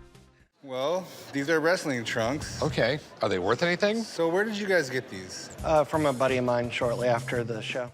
Negotiations unfold as the seller details the trunk's origin, worn by Titus O'Neil and his college football background. Price discussions ensue, involving humor and strategic bargaining. Oh, how much are you looking to get? $1,800. Are they worth that? What do you think about 800? What about 14? Money at $1,000. Go for it. You have a deal. All right. Okay. The negotiation reaches a climax as Chumley proposes $800, leading to a amusing wrestling-themed banner. The final agreement settles at $1,000, and the seller agrees to the deal. And you sure this is like real and everything? Yeah. But you're sure they're real? 110%. Concerns about authentication arise, with reassurance that the trunks are genuine. Rick, the pawn shop owner, decides to break even on the purchase and seeks dinner in return.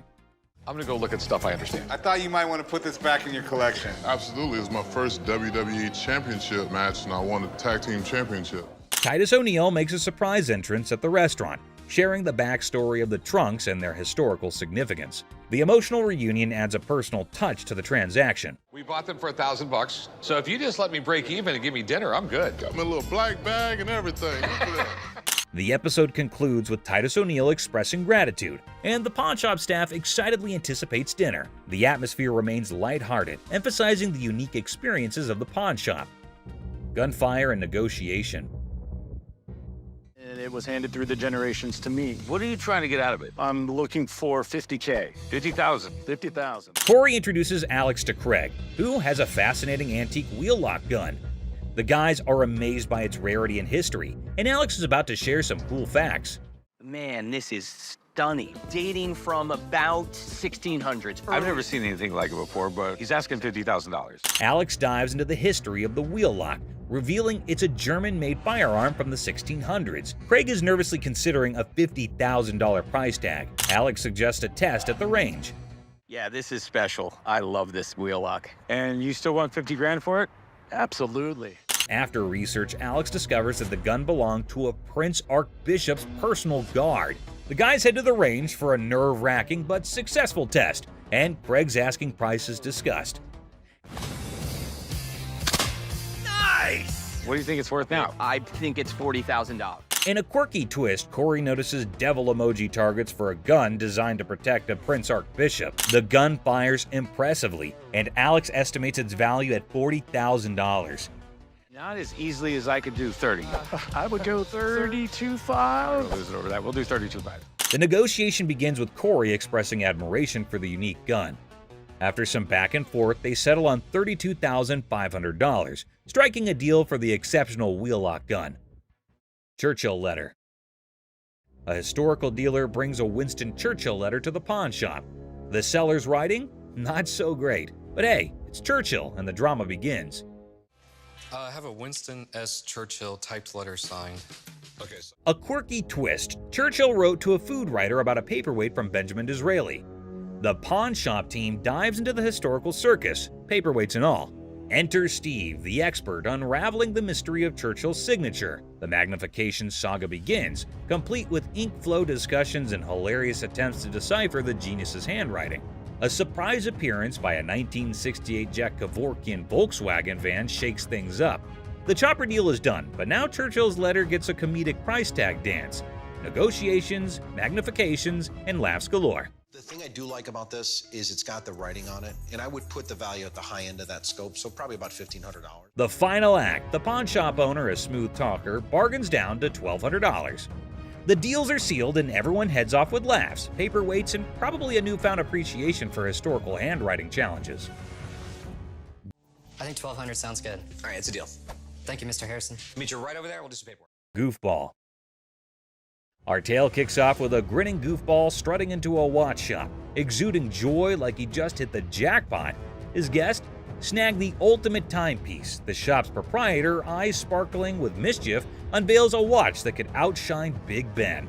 Our hero, wide-eyed like a kid in a candy store, marvels, "Wow," treating it like a time-traveling marvel.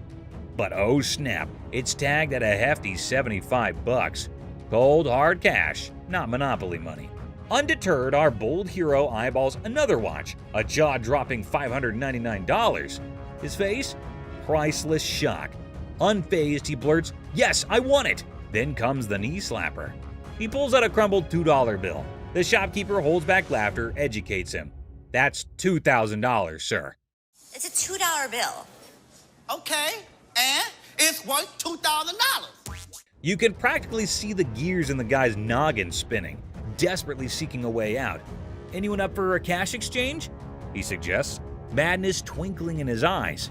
The shopkeeper, smelling trouble, hesitates, perhaps a financial genius or a victim of too many cartoons.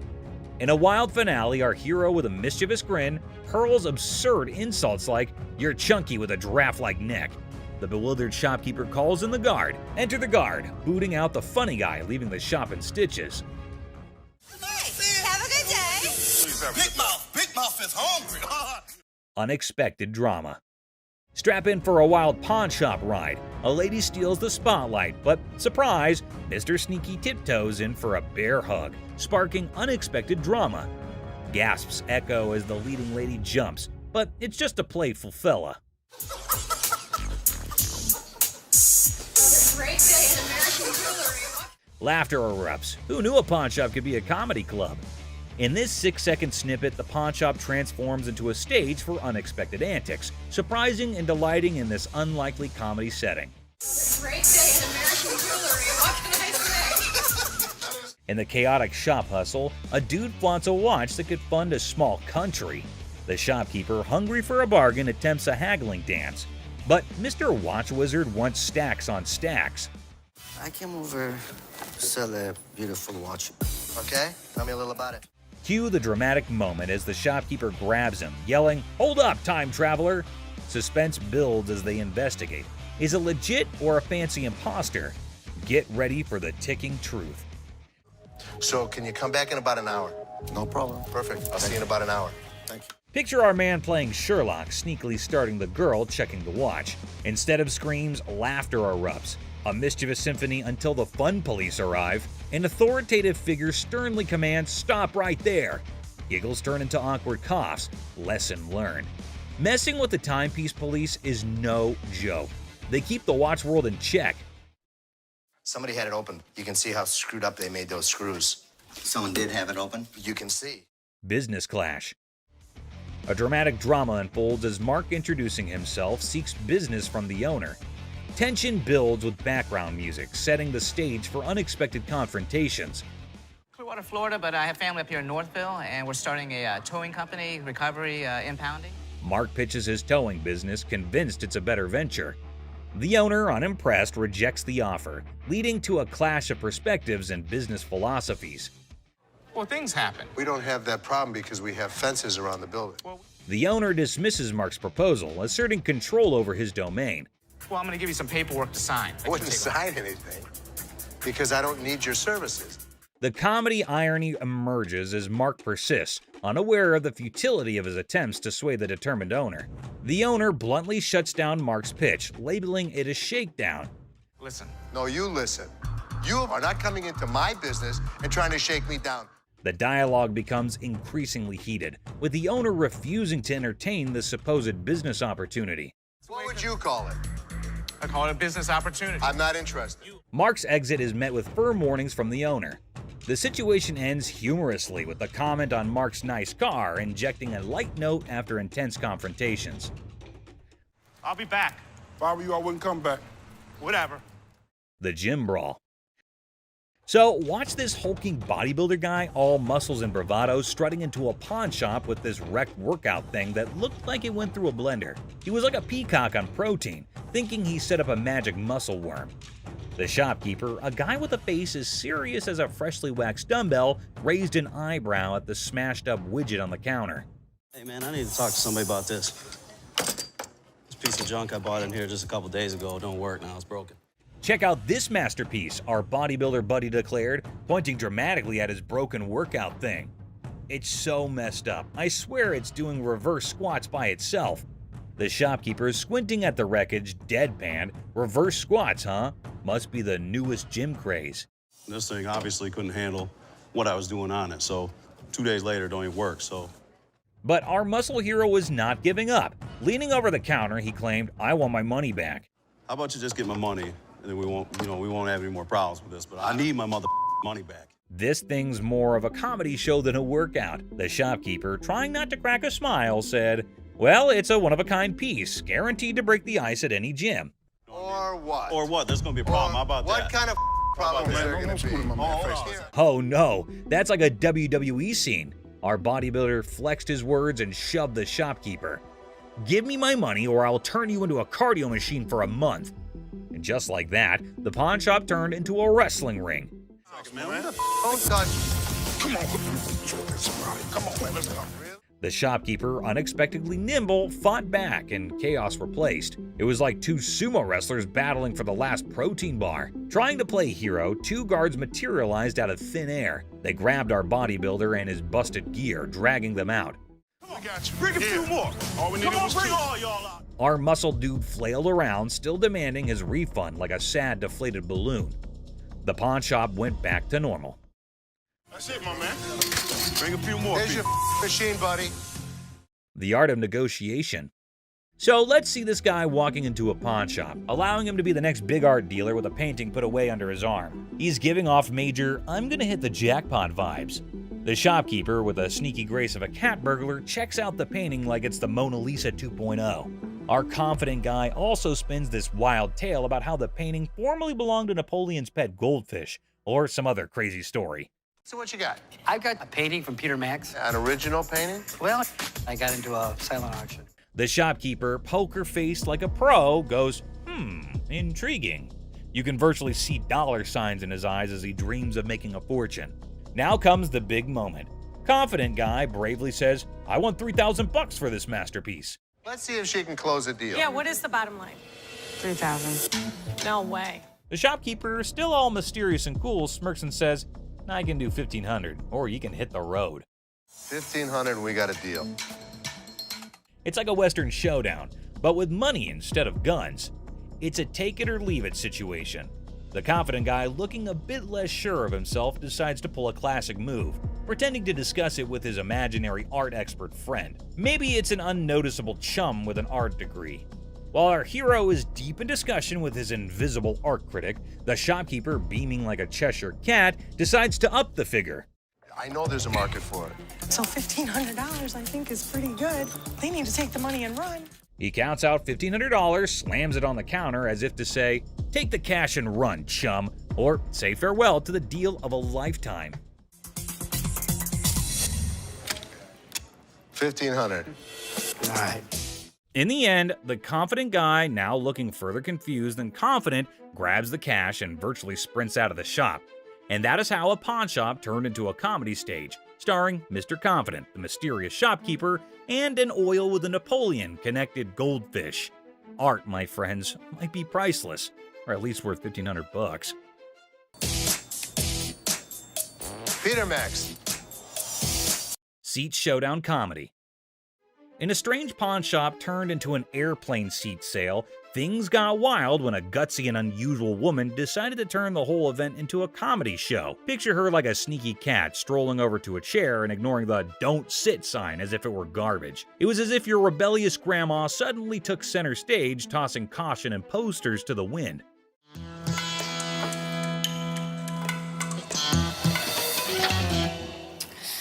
Then in comes the lady running the shop, armed with politeness and a simple request for the lady to give up the seat.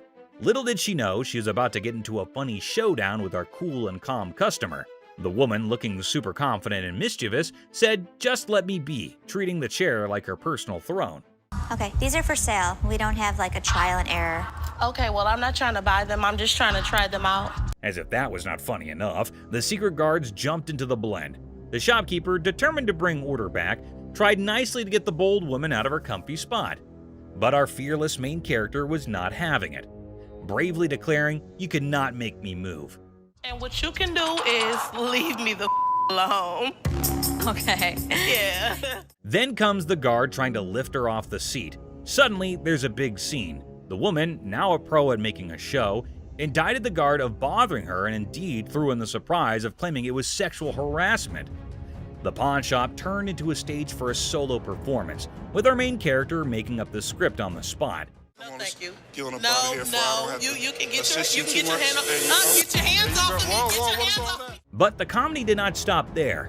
Wanting to leave with a bang, our leading lady dramatically fell to the bottom, blaming the confused guard for pushing her. The shop, once a place for buying and selling, turned into a theater for a funny play where reality and silliness conflicted in the most hilarious way. Girl, You pushed me. What? I didn't touch. Did I touch you? And just like that, the woman in the pawn shop left everyone. Guard, shopkeeper, and onlooker scratching their heads, wondering if they had just witnessed the craziest pawn shop show ever. I'm not going anywhere. Do whatever you want. And we can have a staring contest. Joe's Sofa Saga. In a pawn shop full of weird and wonderful things, a guy named Joe was on a mission for the perfect SETI. The man was on a tight budget, but his bullishness was as high as his hopes of chancing a hidden treasure among the fine furniture. Well, here's the deal. I just moved from New Jersey.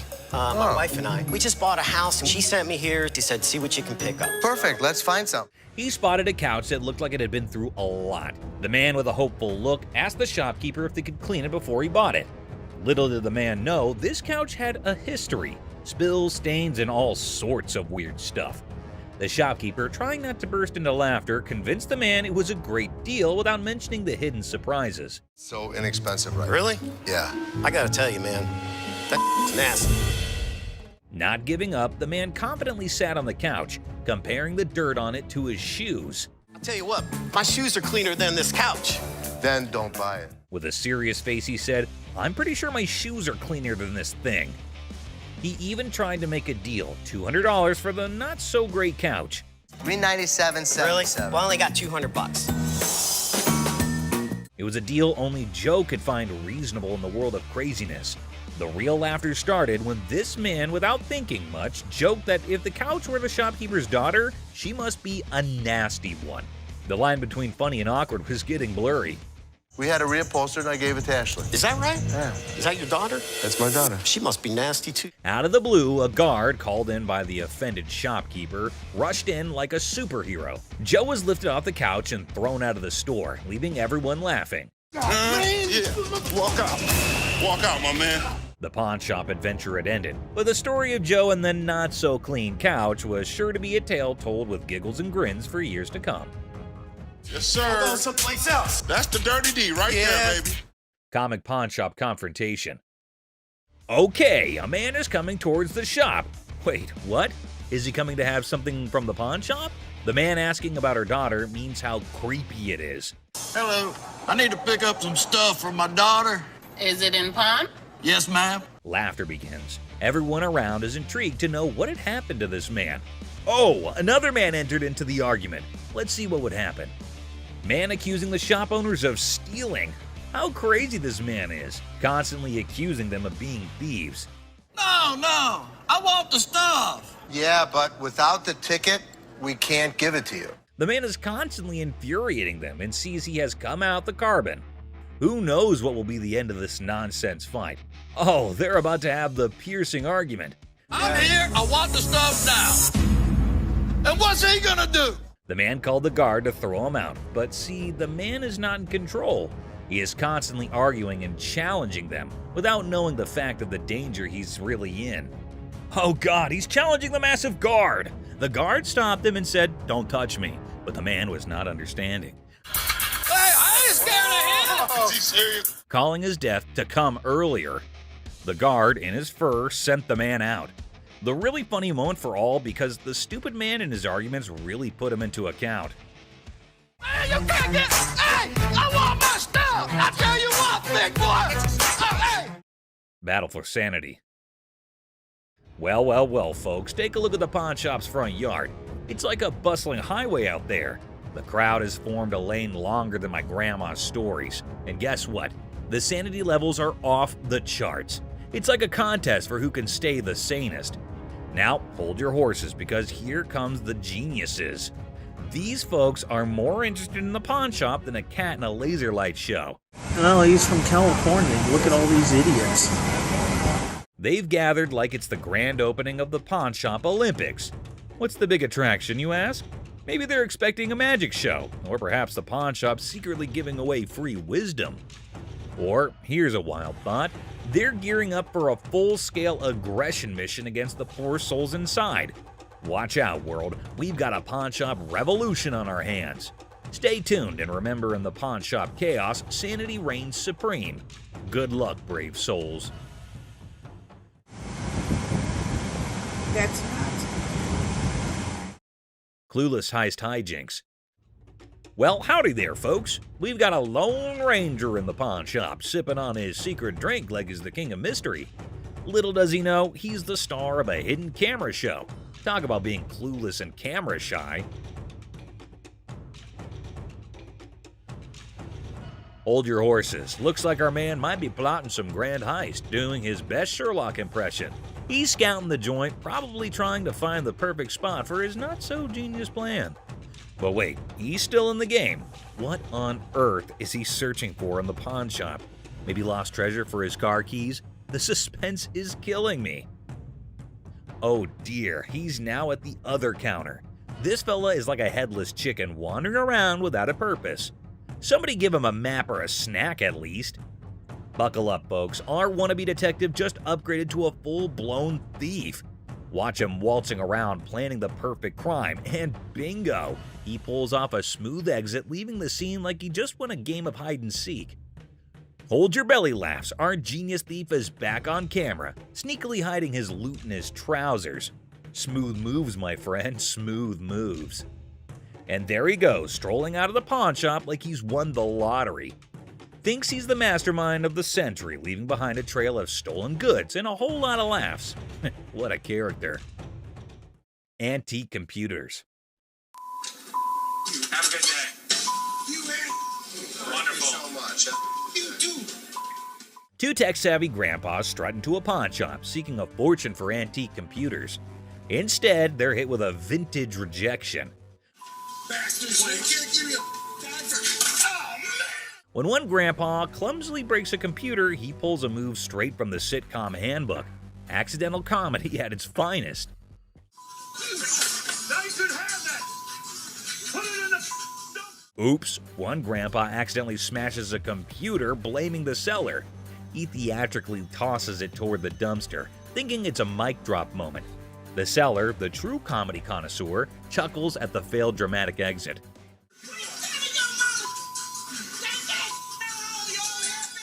Here comes the queen of sass. A lady emerges roasting the old hillbillies and offering them an A-grade exit.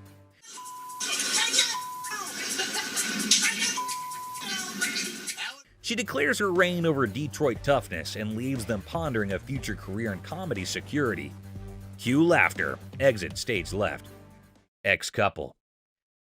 Hello. Hi, how are you? I'm good. How are you? I'm fine. I'm actually looking to pawn these 2 watches. In a pawn shop, a young couple walked in to sell 2 watches. Ashley, the shop owner, greeted them. You guys dating, married?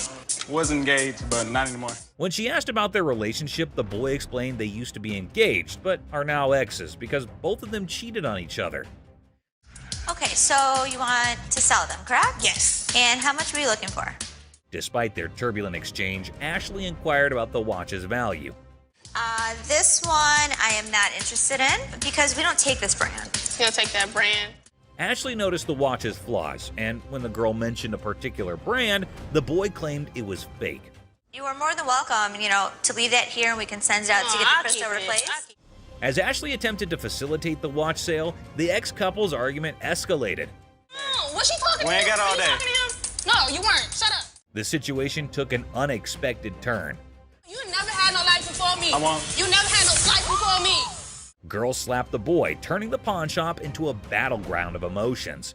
Had no life before me. Let's go. Let me go. Let's go. Let me go. The situation escalated post-slap as the boy, fueled by anger, forcefully dragged the girl outside. I walk outside and the lady comes back for her watches. I wish you luck. Ashley returned the watches to girl by going toward them and wishes them good luck. Shark costume.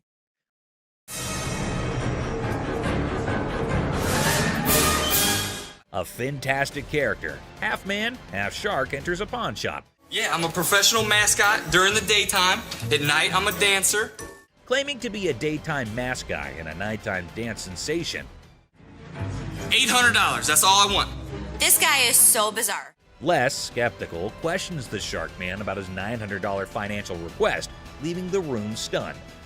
Don't they have those in Halloween costume stores? Les dismisses an awesome shark costume as a Halloween costume, but Rick takes it on, turning the pawn shop into a makeshift underwater comedy club, despite Ashley's rejects due to an unpleasant odor. See? It works. $800. Les, a pawn shop owner, is captivated by a customer who demands $800. You're missing a speeder. Oh my God. But when he reveals his naked self, Les's jaw drops. Hey, where's Ashley going with the naked guy? Tom, between amusement and disbelief, Les performs the quickest eviction in pawn shop history, leaving the customer high and dry. Ching Chong TV. Girlfriend's about to fly back home without me. I have no money. It's the only way I'm gonna be able to go. Right. I want $200 for it. 200 for that? A hat-wearing kid strolls into a pawn shop, hoping to score $200 for his TV. The seller, feeling frugal, counters with a generous $15. What brand is that? Ching Chong. The boy, trying to lighten the mood, drops a Ching Chong brand joke, turning a place into a comedy club for skeptical sellers. 200 for that? Yeah, never gonna happen. 13-inch TVs are selling for $15. Our persistent TV peddler keeps pushing for more cash for his 13-inch marvel, but the savvy seller sticks to his guns at $15. Come on, please. I don't want to get stuck in a tray. The boy, desperate to impress his TV-loving girlfriend, gets sadder than a clown without his makeup. Girlfriend's about to fly back home without me. I have no money. It's the only way I'm gonna be able to go. Right. I want $200 for it. 200 for that?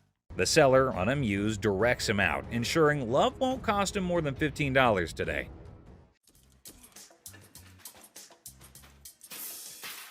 In a fit of frustration, our TV tosser storms out, giving the shop a kicking and throwing his TV into a dumpster like it's a basketball shot gone wrong.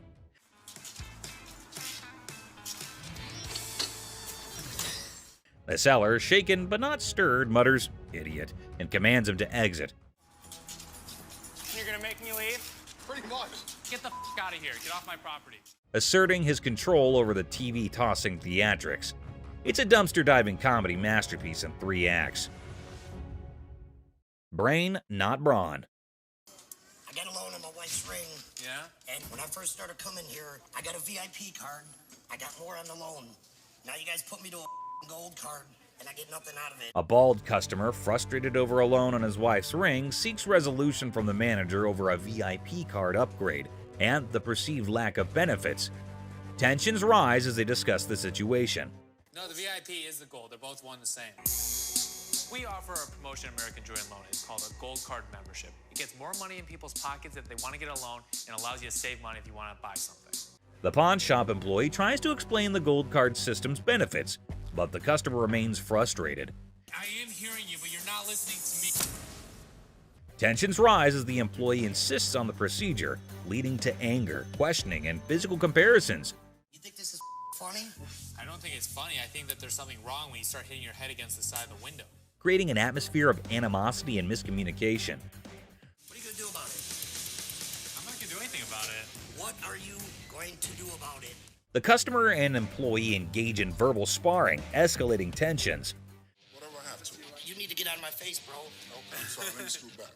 Really? The guard asserts their position, urging the customer to step back. The customer refuses, escalating the confrontation, leaving the atmosphere charged with hostility and unresolved conflict. Hell no. You want some? Whatever you got to bring. Come on. The customer's unwelcome invitation intensifies, leading to an unresolved atmosphere. Hello. That's what I thought. The customer's confrontational tone suggests a potential fight, escalating tension and the possibility of a physical altercation. Volkswagen van. Good. I'm Les. John. What the hell is it?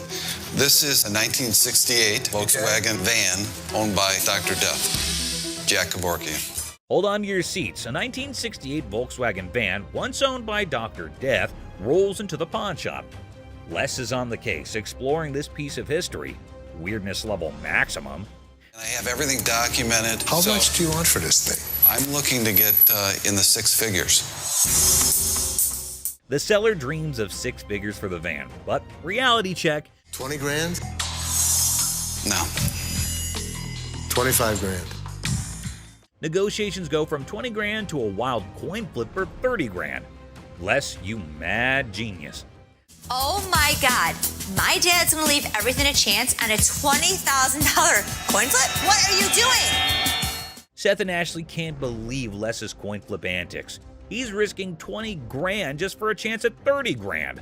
The drama unfolds like a high-stakes comedy.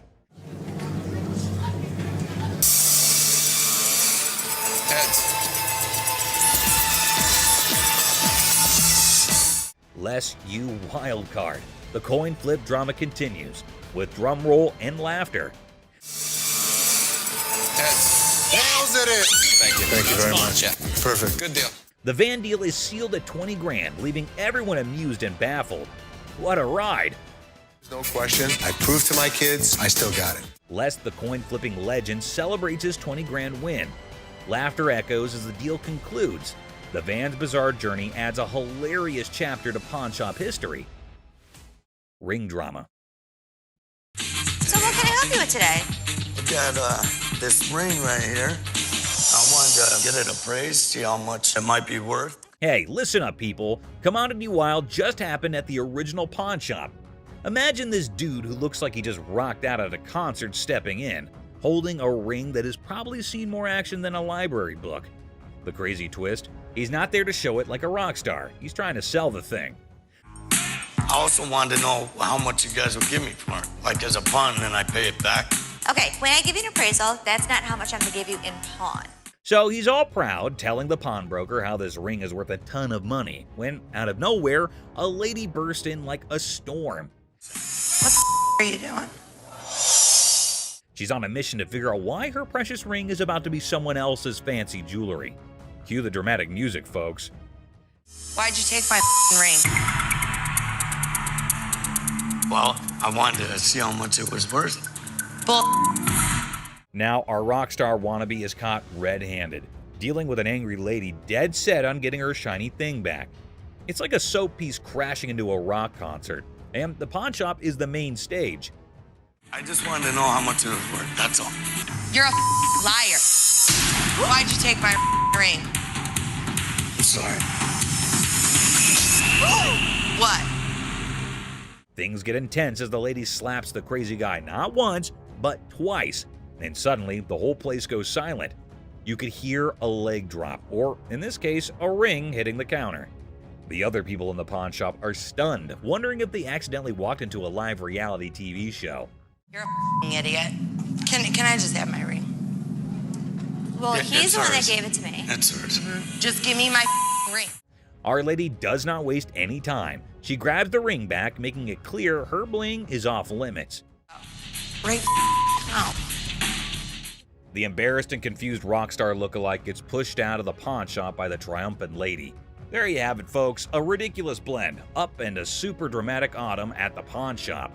Turns out the real treasures are not just the bones for trade. Who would have allowed pawn shops could be this amusing? Stay tuned for the coming occasion of pawned out drama. Clown Prince. In a small pawn shop on the corner of Chuckles Street and Guffaw Avenue, things got really funny one day. A guy walked in with so much makeup on his face that he looked like he just stepped out of a play. The shopkeeper, who was used to weird stuff, tried hard not to laugh as the man approached, sporting a rainbow wig that seemed to stay on by magic. I need to sell this earring because my little red Corvette broke down. I have to Oh, no show it to kidding. you. Absolutely. Wow. The man, looking mischievous, whipped out a fancy earring from his pocket and showed it off with a big dramatic gesture. The shopkeeper, holding back a laugh, checked out the earring like it was some royal treasure. You know who I am, right? No. Who are you? You don't know who I am. But actually, it looked more like a toy you'd find in a cereal box than something fit for a king. 1,000. I'm just asking for 1,000 just to get my limo. No. That's not real. You gonna help me out? Excuse me? That's a real earring, but it's not real diamond. Are you kidding me? Ignoring the fact that the earring was probably fake, the guy started dancing like he was the star of his own circus. Prince, right? Prince, absolutely. Wow. He even gave himself a royal title, calling himself Prince. The shopkeeper, now thoroughly entertained, clapped along as the guy did his goofy dance. With a cheeky smile, Prince claimed the earring was a super precious diamond passed down from his clown ancestors. The shopkeeper played along, giving praise to this pretend royal jewel, while secretly thinking it would make a great prop in a comedy act. As the funny business came to an end, Prince, not ready to leave without a big finish, spun back to the counter and started another round of funny moves. The shopkeeper and his assistant struggled to hold in their laughter, tears rolling down their faces as the wacky Prince danced out the floor, leaving behind a funny feeling that stuck around even after the rainbow wig was out of sight. Boss's TV fiasco. Hey everyone, gather around, because something straight out of a funny TV show just happened at the local electronics store. Imagine this. The big boss barges in like a storm on way too much coffee.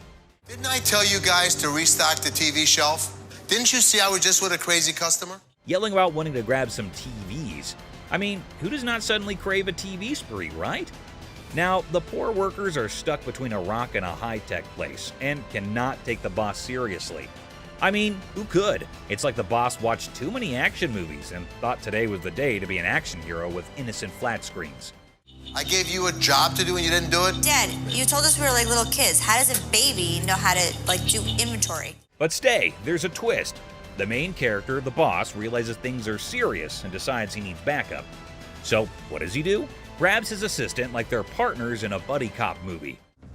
Hey, you know what? The hell with it. I'm gonna do it myself. Bobby J, do me a favor. We need to go pull some TVs. To help with this crazy TV mission. Because obviously snagging TVs is a job for a dynamic brace. Ash, Seth, right now, right now. What? Right now. Let's just win down. What? Let's win down. But wait, there's more sitcom gold. Out of nowhere, another assistant rushes over to the boss's kids looking really upset. Why? Just win down. What? Let's win down. Dad, you all right? Well, turns out the master is now on the floor. Yep, the guy who was on a TV conquest is now chilling on the cold floor of the electronics aisle. Well, we have an emergency here. What happened? Did he say something hurt? No, he didn't say anything. We're pulling TVs. They call emergency services because apparently this is not just a shopping spree. It's a full-blown crisis.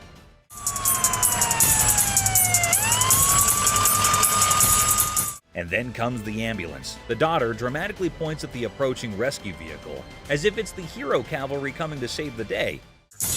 My dad's always been the strongest person I know, and right now he's completely helpless. I can nearly hear the wacky sitcom music playing in the background. It's so crazy, snaggletooth, and, well, just another day in the unpredictable sitcom that's real life.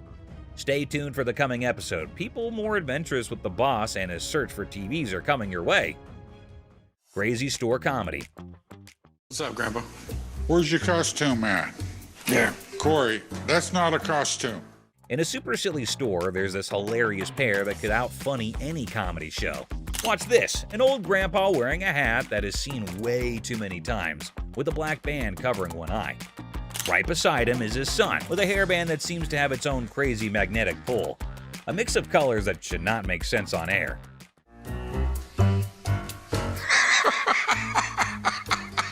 What? So, a regular customer walks in thinking they're just here for a normal shopping trip. Little did they know, a comedy explosion was about to happen. The first person they notice is the son, and they burst into laughter. "What on earth are you trying to be?" they ask, still giggling from the unexpected fun. What are you supposed to be? It's obvious I'm Justin Bieber, America's heartthrob. With a serious face, the son proudly says, "I'm claiming to be Justin Bieber, the American singing sensation." The secret? It's all in the hair. The customer laughs even more, realizing these two are a riot. Roy Rogers? I'm Rooster Cogburn from True Grit. But the real comedy star is Grandpa, strutting around like a rooster king. Feathery hat, confident crowing, he is turning heads. The customer, almost out of breath from laughing, asks, "What is your grandpa pretending to be?" Slightly holding back laughter, the son answers, "He is the legendary Rooster Kern. Shows up once in a lifetime to make people laugh." Go yourself.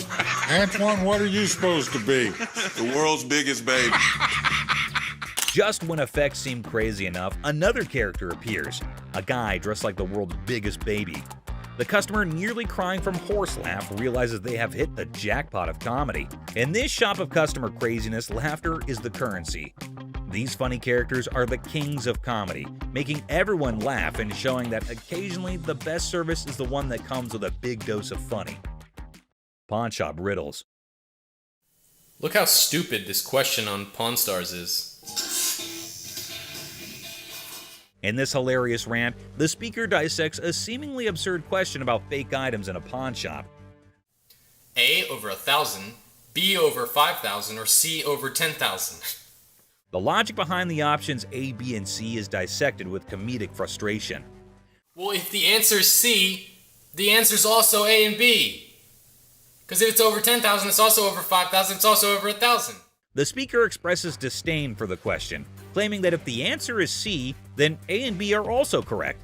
I mean, most of the shit that comes into the pawn shop has got to be fake. They've been in business for years and years and years. The absurdity of the question and the presumed obviousness of the answer are highlighted. God, what a stupid question.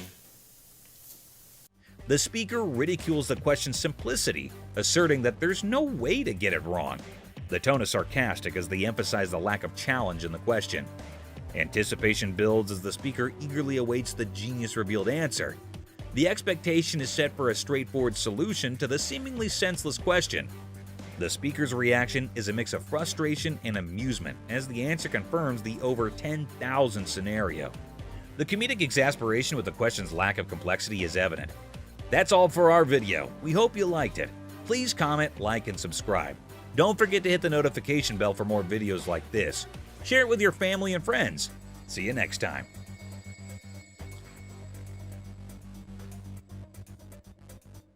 I mean, most of the shit that comes into the pawn shop has got to be fake. They've been in business for years and years and years. God, what a stupid question. Michael expressed interest in buying it for their collection. After negotiation, they settle on a price of $3,500, considering it's for charity. Seth shares his personal connection to wrestling matches with his father, adding sentimental value to the purchase. I have that kind of money. All right, you, all of y'all, bitch. If you want some help, talk to us like a human being. Aloha. Thank you there. The woman gets angrier and calls Ashley names. Ashley stays calm but tells her to talk respectfully. The woman leaves angrily and this situation doesn't get resolved. On picking up very expensive pieces, grabs Les's attention. Hey, sir, don't touch it. Sir, if there's anything you want to see, we'll be more than happy to show you, sir. Well, what do you know? Expensive pieces tend to be fragile. How am I going to see if it's going to work? I told... The customer starts touching expensive items, catching Les's attention. Les politely asks them not to touch anything, offering assistance in viewing items instead. Sure, that's why I asked you. That's when you're back there and he's over. I'll come out right out there. You think I give it? The customer insists on touching, arguing it's necessary to check functionality. Les tries to explain store policy, but the customer gets upset. Out of my store. Don't touch it. Don't time to go. You're lucky you got some. The customer's frustration grows, prompting Les to ask them to leave for disrupting the store. Les firmly directs the customer to leave, highlighting their luck in having assistance. Jersey just moved into the town and is on an errand from his wife. My wife and I, we just bought a house and she sent me here. She said, see what you can pick up. Let's find some. I'll bet you can make. A middle-aged man from New Jersey, recently moved into town, is running an errand from his wife to find furniture for their new house. He spots a couch in the store and expresses interest in making a deal. After looking at a cheap couch, the customer notices that the couch is dirty. You gonna clean all that up before I buy it? That's why it's so inexpensive. I gotta tell you, man, that's nasty. Our used furniture sometimes has things on. While checking the couch, the customer notices its dirty condition and questions if it'll be cleaned before purchased. The store attendant explains that the low price reflects its used status, which includes some dirtiness typical of secondhand items. Really? Well, I only got $200. After sitting down to give the couch a try, the customer begins being disrespectful to Les. And let me try this. What? My shoes are cleaner than this couch. Then don't buy it. Make me a deal. I got cash in my pocket, man. Wow. The man doesn't like how the couch looks and tries to pay less for it with the money that he has. He starts being rude, saying bad things about how dirty the couch is and insulting the store. I bet you're the mother that's been sitting on here farting. This was actually my couch. We had a reupholstered and I gave it to Ashley. When the comment reaches Ashley, Les's daughter, Les has enough of this customer. Is that your daughter? That's my daughter. She must be nasty too. The customer's derogatory comments extend to Ashley, Les's daughter, who works at the store. Les, the owner, has had enough and confronts the disrespectful customer, defending his daughter and the store's reputation. How we doing anything? Les decides to end the interaction, urging the customer to leave the store. The customer, unwilling to change his behavior, decides to go elsewhere, ending the encounter on a sour note. Excuse me. Hi. Hi, I have a question for you. Yeah. Okay, I went to get my purse back to make my payment. She's telling me this is expired. That's my purse right there. That one right there, black one. So I want to know why it's out there. A girl approaches Ashley in the pawn shop with a question about her purse. She claims that her purse, which she points to, was wrongfully labeled as expired, and she demands to know why it's out for sale. My purse right there. How do you know that's your purse? Because I know my purse. Here's the money. I want the purse. Want that? If you don't give me the purse, I'm going to climb over the counter and get it myself. Give me my purse. The girl argues that the purse refers to her and displays money, as evidently, Les decides to eject her from the shop, ending the encounter. You guys seen the 32 Roadster? I haven't seen it, son. Someone probably stole it. It was parked in the warehouse. How could someone steal it? A high-tech thief could get into this warehouse easy. Rick becomes anxious when he learns that Corey took the expensive 32 Roadster to the gym, fearing potential damage to the valuable merchandise. Have you guys seen the 32 Roadster? I haven't seen it, son. Someone probably stole it. It was parked in the warehouse. How could someone steal it? A high-tech thief could get into this warehouse easy. All you have to do is cut a hole in the roof and lift it out with a helicopter. Pick the lock. The conversation shifts to the possibility of the Roadster being stolen, with various theories proposed, including high-tech theft methods like using helicopters or hacking into security systems. Roadster around? I'm not driving it around. I just took it to the gym. That's driving it around. The thing is in perfect condition. What if you wreck it? What if you ding it? What if you scratch it? I'm not an idiot. I'm your partner. Rick says he didn't drive the Roadster just for fun. He says he only took it to the gym. He defends himself from being called careless. He reminds everybody that he's a partner in the business. I can't believe my dad's giving me a hard time about this. I mean, what's the point of owning a pawn shop? Tensions raise between Rick and his father as they argue over the handling of the Roadster. Rick feels frustrated by his father's skepticism and restrictions, questioning the purpose of owning a pawn shop if he can't enjoy its items. Later found out that the car was not nearly worth $68,000. His expert had failed to notice that the car was a hot rod. Later, Rick learns that the Roadster is worth a lot more than he realized, valued at nearly $68,000 due to its hot rod modification. So what can I help you with today? Got this ring right here. See how much it might be worth. Okay. I also wanted to know how much you guys... A customer brings in a ring for an appraisal and to inquire about pawning it for cash. He seeks to understand its value and potential loan amount. What are you talking about? You said you were coming in to get a receiver. Why'd you take my ring? Well, I wanted to see how much it was worth. Well, why'd you take my ring? Yesterday you said you needed bike parts and didn't have the damn money. And all of a sudden you got my damn ring. The problem started when Les checked the ring to see how much it's worth. The charade. However, Ashley stands firm, recognizing the futility of the scam and the level of wrongness involved. It's like trying to sneak a peek at the answer key when the teacher is watching. Yeah, that's not happening. First of all, don't talk to me like I'm an idiot. Give me my purse or I'm going to come over that counter and get it myself. Oh my God. Get your hands off me. Have a nice day. Let's go. Walk yourself out, You. With a swift resolution to this failed escapade, the girl finds herself unceremoniously escorted out of the store. Lesson learned. Ashley's scam radar is always on, and jumping over counters won't get you far in this pawn-filled drama.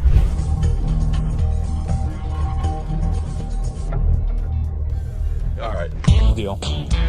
I think I got a good deal, and I know I'm gonna be able to make some money on it. I can't believe you spent that much. Whatever, Ash. I am fuming. My brother just spent $800. Enter the family feud. Ashley drops the bomb on her brother Seth, calling him a hypocrite. But why? Well, he casually throws around $880 for a painting, while Ashley, according to her, can't even snag a deal for $30. Sibling dynamics at their finest. But he'll yell at me over a $30 buy. Excuse me, Seth. What, Ash? I was just out there watching you do a buy for $880. So instead of working, you're watching me. I was out there, and you bought something for $880 when you gave me such crap about that $30 roulette table. I'm not buying plastic. I'm buying stuff that we can actually resell without a problem. We'll never resell that. They will sit in the back and rot. Are you kidding? We'll put it around the federal corner. We're gonna make $1,000 plus on the deal. Really, Ash? You know I'm gonna be upset. The plot thickens as Ashley confronts Seth about the apparent double standards. She probes into the intricacies of spending $880, questioning how bad it could be. Seth, in classic sibling fashion, argues that his purchases are all about resale value, a concept he conveniently forgets when it comes to Ashley's shopping habits. According to him, he's the revenue guru. You are just a hypocrite. She was just being ridiculous. I just want her to stop talking. Ash, what do you want from me? Apologize to me. Apologize? Apologize because you're such a hypocrite. You know what, Ash? I'm sorry. I'm sorry that you're a bitch. You, Seth. You're such an ass. I am not going to forget the situation anytime soon. Seth better watch his back. Things heat up as Ashley demands an apology. Seth takes a nosedive into being the ultimate a-hole, apologizing for an $880 buy. Oh no. Instead, he hits her with a sorry not sorry for her supposed attitude, topping it off with a charming label. Well, let's just say that it rhymes with witch. Sibling rivalry reaches a whole new level on this show. There's two guys out here that are saying they were scammed out of their laptops, and that whoever did it is working with one of our guys. You want to come out and talk to him? All right. Thank you.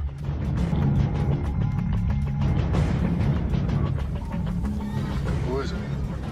Les is hit with some unexpected news. A few guys claim that they've been pawned by a girl from the staff. Les, ever the detective, approaches the situation with a mix of suspicion and humor, wondering aloud if he's either unintentionally swindling customers or if bizarre customers have taken up a new form of thievery. Tell me. She pawned 2 of our laptops, and she told us she was gonna bring them out to the back. Some of it again. We don't. Okay, wait. You pawned something? Yes, she had to take it to When did you pawn it? Today. Today. She Okay. had to take it to her. And the money? Yes. These two kids come in and talk about have some girl pawned 2 laptops. The plot thickens as 2 disheveled DJs step into the scene, laptops held hostage. The atmosphere turns somber as the weight of the situation sinks in. It's a strange occurrence that has everyone wearing expressions of confusion and concern. Les, with his seasoned cool, casually queries about the laptop's ownership, revealing they're registered under the mysterious girl's name. Split the money 3 ways, and one of my employees was gonna walk it out the back door. Either this is a new way for my employees to steal from me. To contact the owner because we want. I am the owner. I'm just trying to switch the ticket so she can't have them. And it's in her name. No, that's why I wanted to know if I can't do it. The tension rises, but Les doesn't crack under pressure. Maturely handling the situation, he asserts that he needs the lowdown to work his magic and get those laptops back where they belong. It's a pawn shop mystery, and Les is the detective determined to unravel the peculiar case of laptops and loyalties. Because your sign is saying that I can get 30 days of free cash.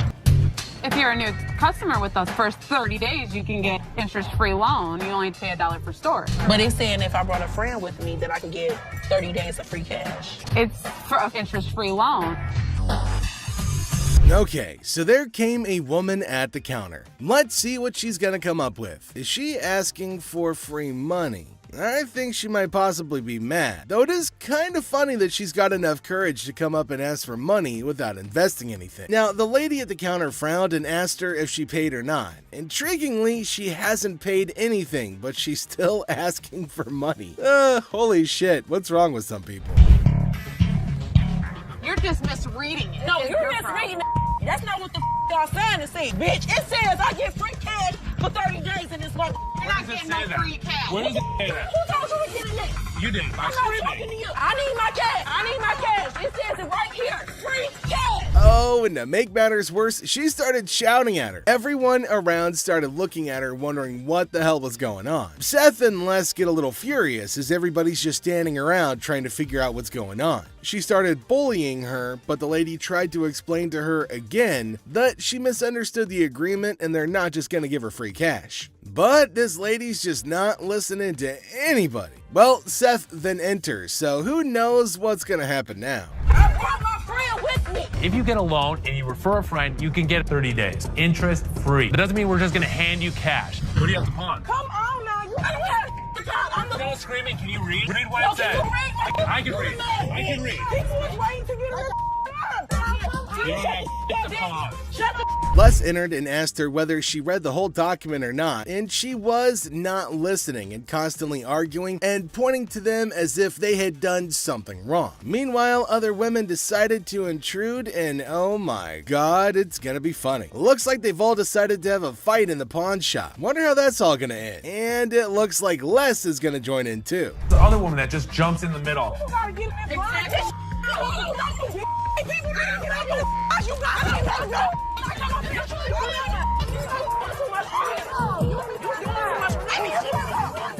Leave me on the lawn, bitch. Leave me on the lawn, bitch. I'm from the way, bitch. All you need to do is read. Now see the other women get in and start shouting at her as everybody behind her was waiting for her to get out of the queue. So they started fighting and now they're all having an immense fight. Everybody around is watching and laughing at them. Well, the guard had to go and break everything up. Well, at least they're all gonna get treated the same way, especially the one who created the mess. Pretty sure they're gonna hold him up and throw him out. And there they go, they're still shouting and fighting with each other as well. They really wanted to go at it, so we let them go at it in the parking lot for a little minute. All I saw was ass cracks and elbows. They were sent outside and they started beating on each other, holding each other by their hair. Man, they beat the crap out of each other and people around them were just watching and waiting and having a curious but funny conversation about their nonsense. Talk about a hella cringe episode.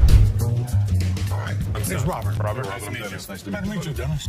Yeah, I got an item here. Might be interested in. Okay, so there's a guy coming into the pawn shop with something in his hand, maybe a poster. But what's it for? He came to Seth and the other man and showed them this poster. Now it feels like they're interested in it and there might be a handsome deal between them. Detroit Lions players had signed. Did you drag it in? So during the flood, I seen it down there, and that's when I pulled it out. She went down there and she supported these people, and while she was walking the picket line, she would have gathered signature. You got Williams over here. That's what, Steve Farkas?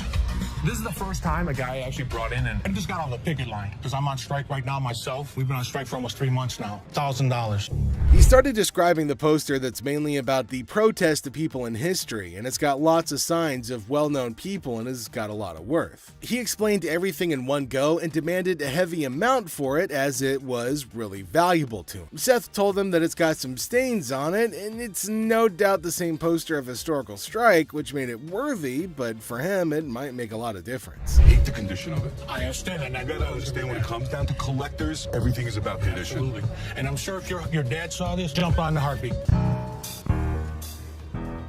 Seth and the man explained that it's not about the worth that he's asking for in terms of thousands of dollars, but it's also about the condition of the poster, and it's not in a very good one. The man is continuously arguing that it's got signs all over it. If Les has seen it, that he'll definitely be surprised and definitely pay more than $1,000. Well, as for Les, he just came in. Sharper. They need to make an effort to close these deals quickly. Through my research in that, I seen personally that one just like this mint though, and he got $950 for it. Right, man. So if that was mint, why would you want $1,000 for this? He only had one signature. I have at least a dozen. But with this tear up here, and the condition it's in, the water stain on the bottom, it's just a hard thing to sell. Yeah, but even though it's in this condition, how many of it exist? Very rare. And it's uncertified. Right. You know. I'll sell for $5. Les judged the entire piece and told him that he's asking for too much, and later on they further described that it's torn from the top and the bottom, and it's also got damage and they can't pay more for it. But he still won't agree to pay for it. But he did say that he'd charge $500 off of the amount, but they couldn't reduce it any further. Value?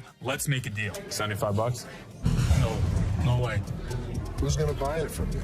I'll just put it back in my basement, let it collect dust. Offering you just $100 cash money right now wouldn't make a difference, you're saying? 200. Nobody in life is ever gonna offer you more than us. According to Seth, it's a historical and cool piece and might be a profitable deal for them. So he asked the man if they'll pay $750 for it. But the man was stunned and said that they're paying too little. He said that you should pay more, but Les is arguing that no one can pay you more than this. You change your mind, we'll honor the 100. Which would you prefer, 520s or a $100 bill? 520 seems like more, wouldn't it? 520s. That's to me. 520s right now. 100 hours. Take it or leave it. 520s. Got a deal. $100. Thank you. Thank you. There's no question. It's a one-of-a-kind piece yet. It's a little bit of damage on it, but it's got a lot of autographs. I know we're going to make a profit. He asked for $200, but no, it's not going to be a good deal, and they told him to leave. The man in need got a severe shock and held up the poster thinking. Les again said that they can't pay more than $100, and after some time of quietness, they agreed to the deal. Finally, the happy deal was made.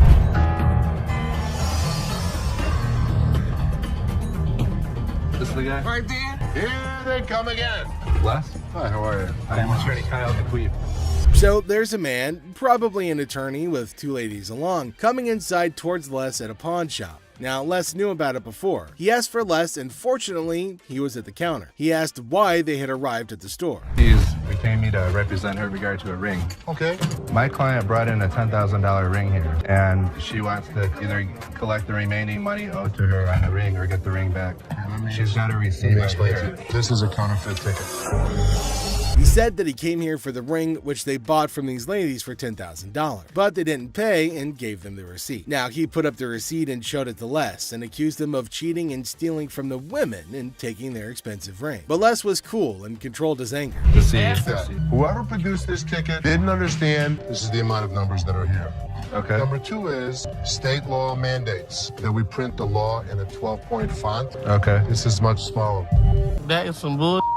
It may be bull, but that's the truth. I don't know how I got mixed up. There's the game-changing point. Les, after listening to him, explained that he will reveal the truth now by showing the real receipt that they had. He went and came back with real receipts that they've been giving to the customers. There, he spotted major differences. He notified him of the major changes in the receipt that he brought. The man looked rather weak and stunned in response. Printing wrong or whatever, but this is the ticket he got from here. He didn't get it from him. He didn't get it from him. So now we just liars and we just come I'm not saying that you are. So you trying to send my son a liar? I wish I had better news for you, but That's bull. That's bull. The numbers don't match up. The paper stock doesn't match up. This is a fake. Now you side with them. You're not representing us. If I don't get my ring or my money from them, how you gonna get paid? The attorney turned to the women, but oh my god, they're still accusing Les of having given them the wrong receipt and asking the attorney to take the money from Les. The man, being down on himself as you can see, argued with them. The man showed the evidence to the ladies and told them that they were having the wrong receipt, but they continued to argue. The ticket, how about that? No, I don't believe that the store gave you this ticket. Nah, well, I don't believe you a real attorney. We ain't got it right. Somebody better give me my money. he's my attorney. You, him, security.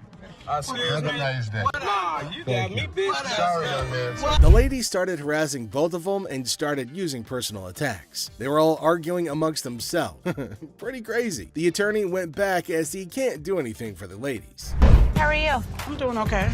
What can I help you with? Either trying to get a loan on it or you guys can buy it. Trying to sell it for maybe like $150. $50. Why is it $50? The certificate and everything is in there. And the bag costs actually way more than that. Well, if you can tell, it's actually stained. Okay. All through here. I'm trying to sell it for $150 or get a loan for $75 instead of the $50. Yeah, I wasn't interested in more than 50. If you know purses, then you know the. As our unsuspecting customer strolls into the kitchen at chaos, little does she know what's cooking today. Ashley, patiently bracing herself for another round of absurdity, politely inquires about what the customer's looking to offload. The girl, blissfully unaware of the purse's actual value, confidently suggests a price that's almost a steal. It costs way more than that. Okay, but I'm not going to pay you for the amount that you think it's worth because it's stained. This is not one of the newer ones. This is not this season. I know about purses. It was torn. It was stained. It's not even the last season's bag. The thing is old. But you still willing to buy for $50 though, so if it wasn't worth it. And now the plot thickens. The lady asserts that if Ashley truly understood purses, she'd gladly accept the offered amount. However, Ashley, standing firm in her claim that the purse is torn and not worth more than $50, creates a hilarious clash of valuation difference. You even say $50. So they didn't say it wasn't worth.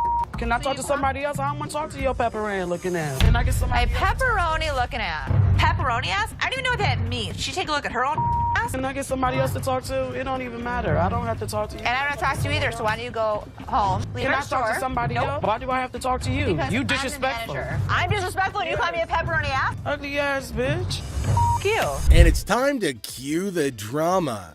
Ashley throws out the bold figure of $50, and it hits the customer like a curveball she wasn't ready for. Feeling the heat, our lady teeters on the edge of diplomacy and blurts out the unforgettable line. She labels Ashley a pepperoni ass and decides that she'd rather chat with anyone but her. Talk about spicing up negotiations. 3 males walked into a pawn shop. One of the suspects stood at the door as a lookout while the other 2 suspects walked directly over to the display cases. So, like, these 3 guys roll into the pawn shop, just casually strolling in. The other 2 guys, they head straight to the fancy display cases. It's all got suspicious vibes. And then, bam! One of them whips out a sledgehammer and starts smashing the glass. Things are starting to get pretty wild. At some point, a customer from the place is seen leaving calmly while the lookout tells her to hurry up. The suspects appeared to be wearing heavy-duty gloves in order. At one moment, a person from the shop strolls out all calm, and someone's keeping an eye on her, urging her to speed up. The people thought to be involved seem to have on these tough gloves, maybe so they don't get any cuts. Not to get cut while removing the glass from the cases. Both suspects placed the jewelry and many other valuables in the bags. So when they took off the glass from the cases, both of them put the jewelry and lots of other valuable stuff into bags. After that, they hightailed it out of the store in a black Mercury marquee. Case at? Where the case at? Where is it at? Where he put them on? The guy storms into the pawn shop all worked up and starts shouting about a missing case. He's demanding to know where it is, and he appears to be accusing the staff of removing. The feeling of stress in the air is increasing, and it's obvious that something is wrong. You not take games, take your wild man. That's the way it came in like the kids. You gonna act like I ain't got no sense? He's accusing us of taking games out of his unit. Look at the ticket. It never said with game. The atmosphere gets even more intense as the guy accuses the pawn shop of messing with his games. Les, the cool guy at the pawn shop, stands his ground. The customer's getting more agitated, making accusations and even talking about blowing up the place, which is just adding to the chaos. At that point, man, you can get your arms up off belly and none of your body parts on me, bro. After all the stress I have, the last thing I need is a customer causing a scene. Despite the escalating situation, Les stays calm. He tries to talk sense into the upset customer, especially with a big event coming up the next day. I know how to mother walk. I ain't illiterate because I ain't part of the week, and y'all motherfuckers in my middle row and put them games in there. And you wasn't even standing there when I paused it. Somebody need to blow this place up. It's time to go, sir. You ain't gonna get my window up. I'm not. Let go. Can I get my weed? Don't get it for you, don't worry. You're making a threat like that? The situation becomes alarming when the upset customer makes a threat to blow up the place. Les, rightfully concerned about the safety of everybody, asks the guy to leave. Security becomes a priority, and the customer's demand for his belongings takes a back seat to the potential danger that he's creating. That's a challenging moment for Les, who's just trying to manage the chaos caused by an irate customer. How's it going, man? What's going on, man? Everything good. How about you? I'm doing good. Good. What can I do for you? Let me at least like $400 for this watch right here. What can I do for you today? Can I get like $400 for this watch right here? It's worth $20. Les, chilling at the pawn shop, notices a guy walking in, watch in hand. Les, being friendly, asks how things are going. The guy, hopeful, wants $400 for his watch. Les, the cool pawn detective, calmly discusses the watch's worth, revealing it's valued at about $82. Come on, tell me the truth. What'd you really pay? Telling you the truth, man. Come on, give me $4 for this watch, man. Come on, man. We deal in high-end watches. This was worthless. Nothing for us to deal with. Come on, give me like $450 for this watch. Yelling at me. Oh, I got a baby on the way, dog. Congratulations. I'm sick of living at the crib, man. My girl on my head. The negotiation heat rises as the guy insists on $400, but Les suggests $7. The guy, pleading and sharing his life story about a baby on the way, asks for $400 again. Les stands firm, offering him the same price, which leads to a bit of yelling. The guy, feeling frustrated, calls the place bull ass and expresses his discontent. You want $10? I want to do with $10. I have no idea. Go to Coney Island. Give me $10. Island is good. Coney Island on $10. Got a baby on the way. They gonna do this to me, dog. What you looking like a crazy fool? The tension escalates, and the guy feels disrespected, using strong words and even threatening Les. Les, staying cool, suggests maybe he should have been given $400, hinting at a broken lamp that needs payment. The situation gets intense, with the guy considering if he should have taken the deal. Some cash for this watch, man. $400? Oh, I'm sorry. This is a bullshit-ass place, man. This whole ass place, dog. Excuse me. You call it what? You call him a bitch? You? I'll knock you the out. You don't know who you talking to. Tell me. Dog, don't touch me, homie, dog. Touch me, dude. Then maybe he would have been able to pay me for the lamp that he broke. Yo, I'm off you, dog.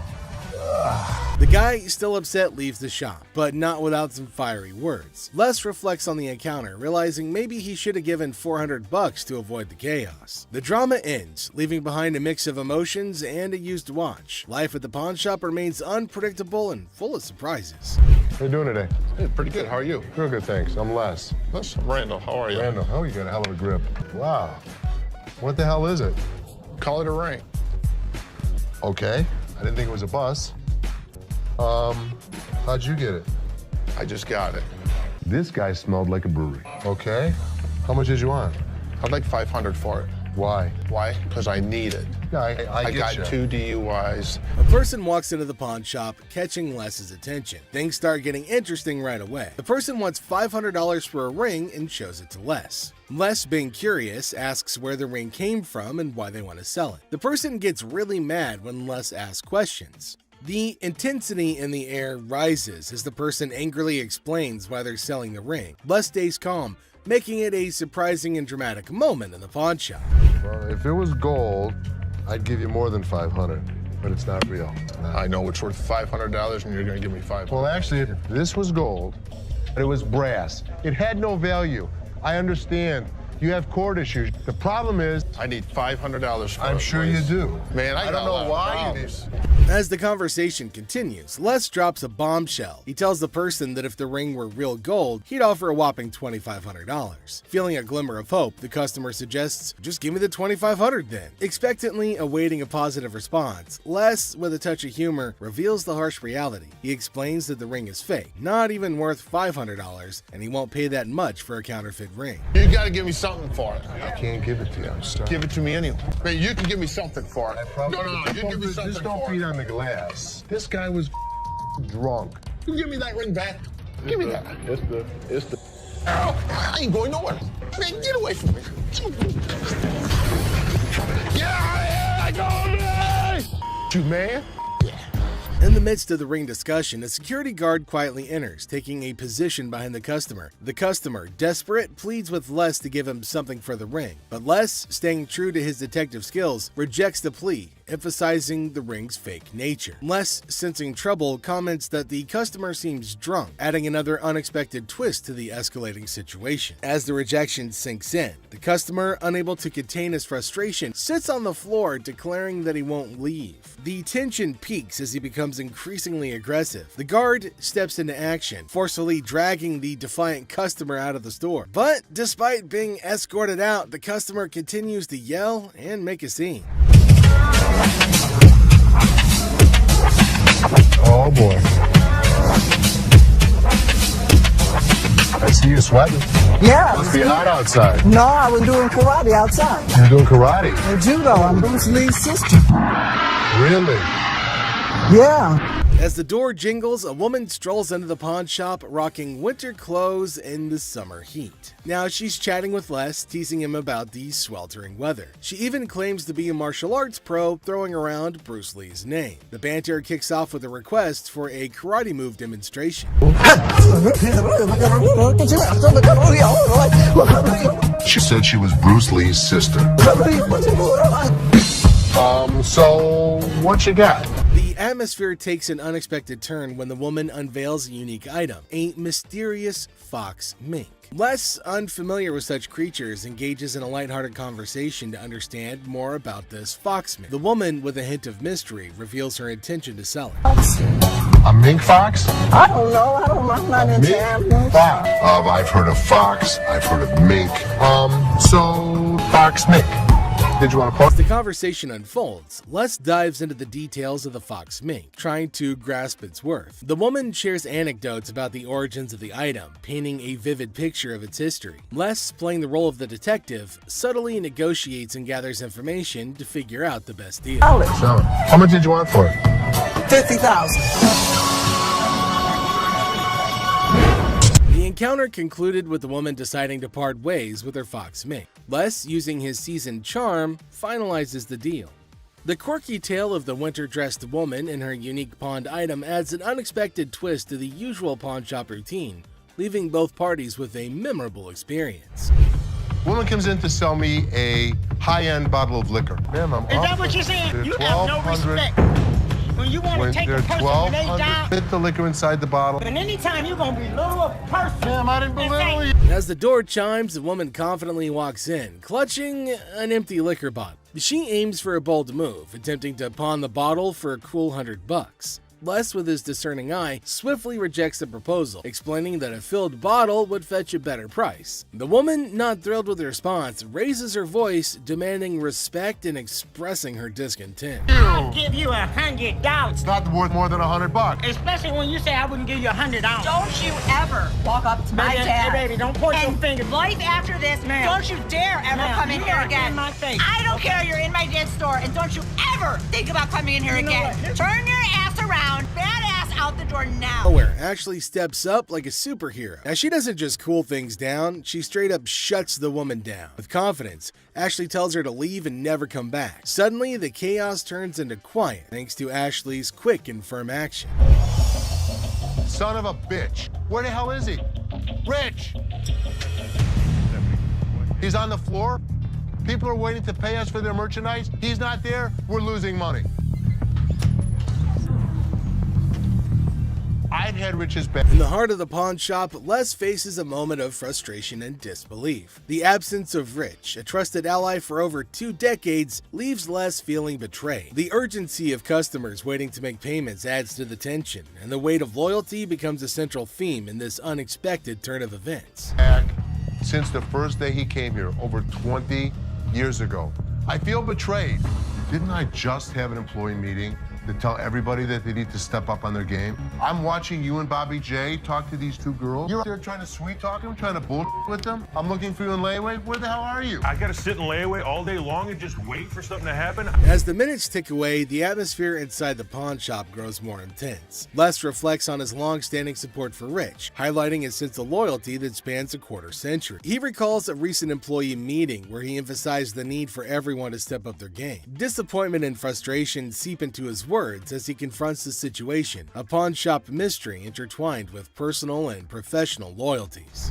I'm watching you and Bobby J talk to these 2 girls. They're out there trying to sell their jewelry. You're out there trying to sweet talk them, trying to bullshit with them. They end up walking out the front door. You put me in a position that you were the next to go. In this pivotal moment, Les delivers a stern warning to a fellow employee, Bobby J. The scene unfolds with Les observing interactions and attempts at sweet-talking customers. The threat of termination looms as he recounts the consequences of letting down the team. The dialogue underscores the severity of the situation and the potential impact on job security. Tension rises as Les grapples with the repercussions of the unfolding events. Rich, I'm out. Tell your dad to off. You up your job.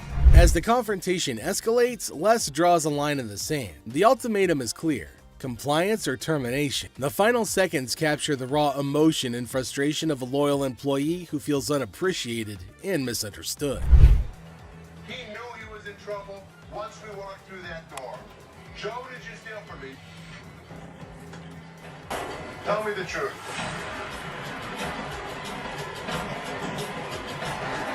Inside the pawn shop, a sense of trouble looms as the head of security, Joe, faces a difficult moment. The air is heavy with anticipation as accusations are laid out. In a tense exchange, the truth emerges when Joe admits to stealing. The weight of the admission sets the stage for the unraveling of a trusted employee's actions.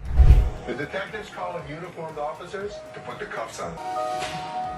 And then he reaches into his pocket and pulls out an assortment of jewelry worth over $7,000. As the admission hangs in the air, the situation takes an unexpected turn. Detectives call in uniformed officers to apprehend Joe. A place built on trust is now shaken to its core as the true extent of the betrayal unfolds. You go this way. This is my loyalist point, my head of security, guy that I trust. The arrest unfolds and reality sinks in for the pawn shop owner. The disbelief is evident as a devoted employee, the head of security for the previous 3 years, is carried away in handcuffs. The emotional weight of the betrayal is clear in the owner's voice, which expresses the anguish of putting trust in someone who later proved dishonest. If he was, it could be anyone.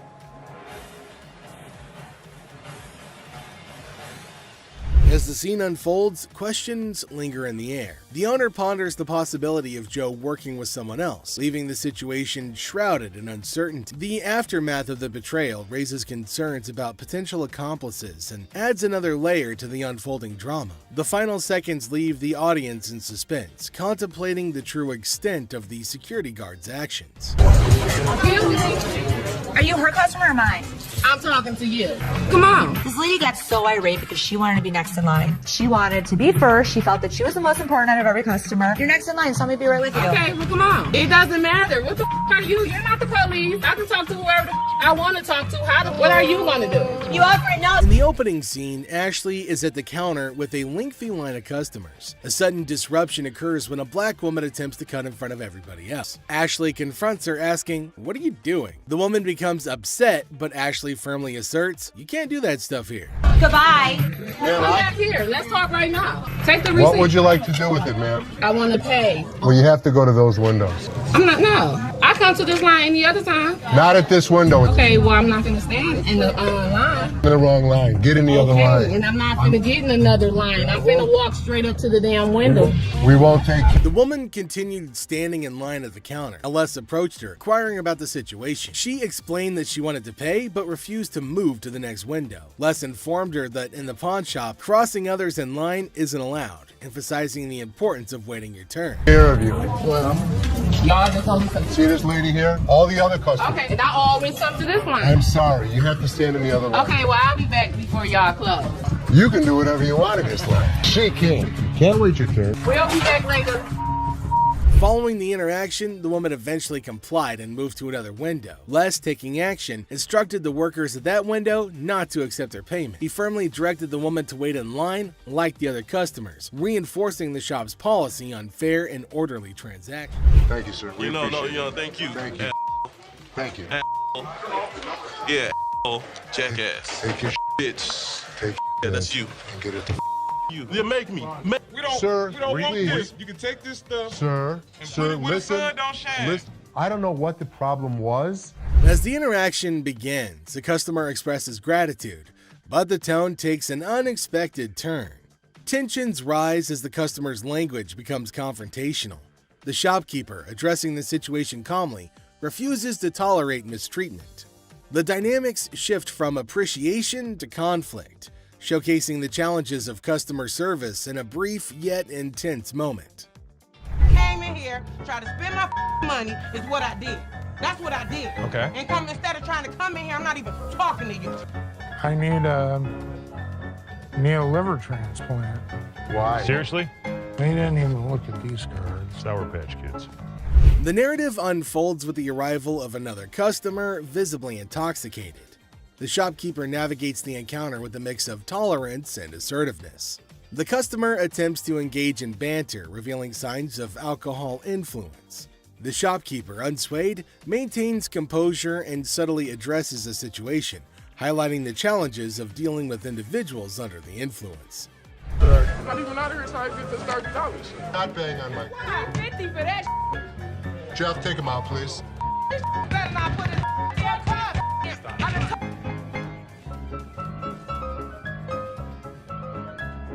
How would you? Man, what the?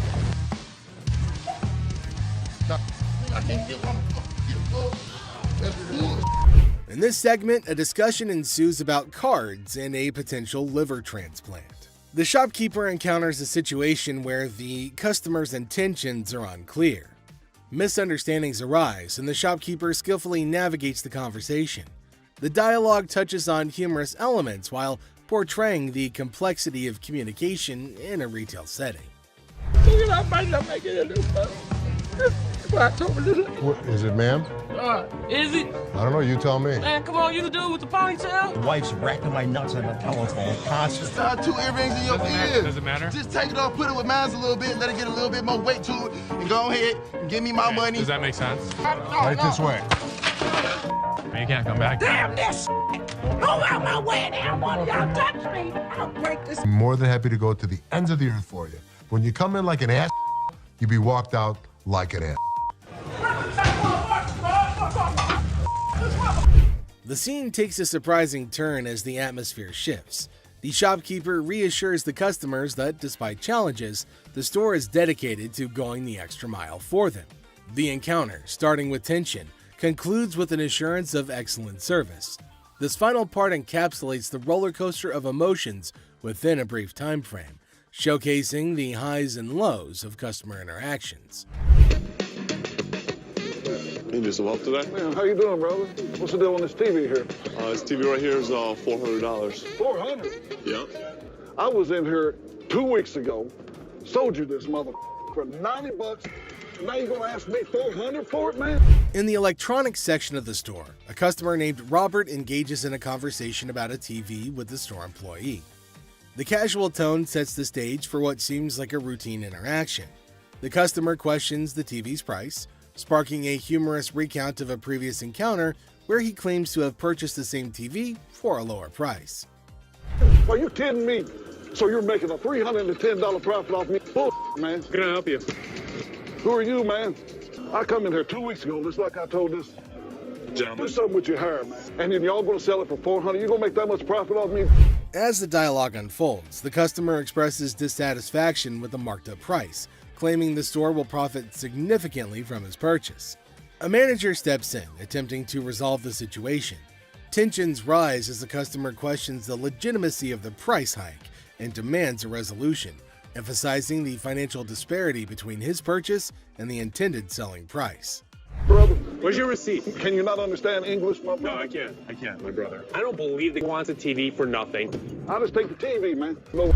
The customer threatens to take the TV and leave without making a purchase. The manager issues a stern warning, asserting that any attempt to take the TV without completing the transaction will result in immediate removal from the store. The confrontation takes an assertive turn, with both parties standing their ground. Once I get this TV, yeah, man, get up off me. Man, get off me. Man, get off me. I ain't going outside. Get my damn shoe, my damn shoe, player. Y'all got my shoe. You got my money. It's joint. This guy was acting like a total baby. He wanted attention and he got it. Despite the warnings, the customer decides to leave the store, expressing discontent with the entire experience. He accuses the store of mistreatment and vows never to return. The situation concludes with dramatic flair as the customer exits, leaving behind a sense of dissatisfaction and a promise never to return. How are you? I'm good. How are you? Well, actually, I'm not doing so good. No? My grandma just passed. I'm I sorry. was hoping to. Okay, so whose ring is this? My grandma's. Oh. So you want to just pawn it, right? Because you want to be able to get it back? Yeah. Okay. Do you have anything else? It's not real. What you mean it's not real? It's not real gold. You saying basically y'all sat up here and waste my time talking to you. You don't waste your time. If you have a TV, you can pawn your TV. What the I look like on my TV? Do you have a TV? I need to speak with somebody else because you irritate me flat out. It's acting really erratic and it's making me really nervous. Lower your voice. Don't Lower your tell voice. me Lower what your to do. voice. Don't Lower put your voice. finger in Lower my your face. voice. Lower your Don't voice. put your finger. Ashley breaks the news that the ring isn't real. The person gets upset, saying it's not fake. Ashley suggests pawning a TV instead, but he questions why he should. Despite Ashley's efforts, the man gets angrier, repeatedly telling her to lower her voice. Ashley asks him not to point fingers at her face, but he ignores her. I'm trying to help you solve the issue. Lower your voice. The next thing I know, this guy snapped. Lower Don't your tell voice. me Lower what your to do. voice. Don't Lower put your your voice. finger. You got me. No, let's go. Let me go. Let me go. On the ground. On the ground. On the ground, mother.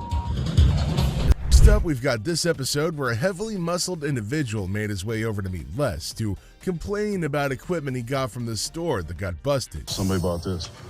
This piece of junk I bought in here just a couple days ago don't work now. It's broken. What is it? Little ab lounger I bought here, man. Workout. In the midst of the pawn shop's hustle, a burly customer approaches Les with a complaint. He's upset about a busted piece of exercise equipment, an AV lounger purchased just days ago. Les, sticking to the store policy, explains that they can only provide an exchange, not a cash refund. Tensions rise as the customer vehemently rejects the idea of an exchange, demanding his money back. You only hand over another item in place of the faulty one. If you had the receipt, I could give you an exchange. I could give you something. I don't want an exchange because it's probably going to be some again. How about you just get my money? As the disagreement escalates, the customer insists on a cash refund, dismissing the option of another item. Les faces a dilemma, stuck between policy and customer satisfaction. The clash intensifies as the customer becomes forceful in his demand for a monetary refund, setting the stage for a heated confrontation. Les could match him word for word without fear. Better be some money. Or what? Or what? There's going to be a problem. How about What that? kind of... Les, accompanied by his trusty companion Byron the Snuggle Bear, stands his ground. The customer challenges Les with threats of problems if he doesn't comply. Unfazed, Les maintains his position, asserting that the store's policy is non-negotiable. The heir becomes charged with confrontation as both parties refuse to back down. As things got super heated between Les and the customer, Byron tried to step in to calm the man down. As the situation reaches a boiling point, Les and the customer engage in a verbal showdown. The customer grows increasingly forceful and Les warns against physical contact. Byron attempts to mediate and calm the customer, but his intervention takes an unexpected turn, adding a new layer of tension to the already heated exchange. Really? The confrontation takes a risky turn when the customer, ignoring Les's warnings, attempts physical contact. Byron, in a misguided attempt to intervene, escalates the situation further. Les stands firm, refusing to be intimidated while tensions continue to rise. Les questions a man's marriage. Les uses a customer's words against her. There's trouble in the office, but Les reminds Seth that he's the boss. Les kicks off the day questioning a man's marriage, using customers' words against her. Trouble brews in the office, but Les asserts his authority as the boss, teaching a disrespectful man a memorable lesson. Les shows that he's not just a pawnbroker, baby. He's a boss in control. Here are savage Les Gold moments. It looks like Les is more interested in this man's marriage than his business. Les woke up this morning with the urge to roast someone, and of all the people he could roast, he picked this guy. Things take an unexpected turn. Now, in a surprising twist, Les dives into the man's marriage, leaving everybody shocked. Les humorously challenges the man's absurd scenario, roasting him in a way that only Les can.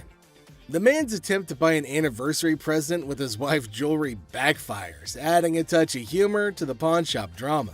Get a watch for my wife's anniversary. Oh, it's not your anniversary too? Well, yeah, it is mine too. How many years you been together? 25 years. Oh, okay. How many good ones? So how did you get these? Well, we were going through some of her jewelry. And she said, this belonged to my grandma. They're not real. Les posts a customer's watch request, questioning the authenticity of the jewelry. Unfazed, Les detects the fake and confronts the customer's peculiar anniversary gift plan. The customer tries to defend himself, but Les, in his signature style, keeps it real and uncovers the truth behind the fake jewelry. And hold on a second. How come the old man wants to buy his wife an anniversary present with her own jewelry? That is one hell of a ridiculous scenario. What this man could have done at this moment is leave. But nope, some of these customers love to start drama. This is older than both of us. It probably is. But it was fake when it was made, and it's still fake. Les faces a customer who crosses the line, insulting his family. For the first time, Les takes matters into his own hands, delivering a stern warning. The tension rises as Les draws the line, showcasing a side of him that won't tolerate disrespect towards his loved ones. Yeah? Okay, I've seen your wife. Listen, mother, there's two things you don't talk about. What's that? My wife and my family. Oh, Now, here's the deal. For a moment, we thought... Two of you. Here's the deal. Get out of here. Two of you. I'll hurt you guys so bad. Sure you will. Better get in the front. Sure you will. In a final showdown, Les lays down the law. With no patience left, he kicks the disrespectful customers out, warning them of dire consequences if they return. Les reveals his savage side, making it clear that disrespecting his family won't be tolerated under any circumstances. Hello, how are you doing today? I'm good. How are you, sir? That's good. I want to pawn this TV. I can go 100. Excuse me? So here's a guy who wants $400 on a $200 TV. What the is he thinking? people can help me move my stuff back in my mother's house. 100 is not going to do, sir. I need more than that. But I can't give you more. See, it's a used TV. A young man enters the pawn shop seeking to pawn a TV for $400. Les, the owner, declines the initial offer and counteroffers $100.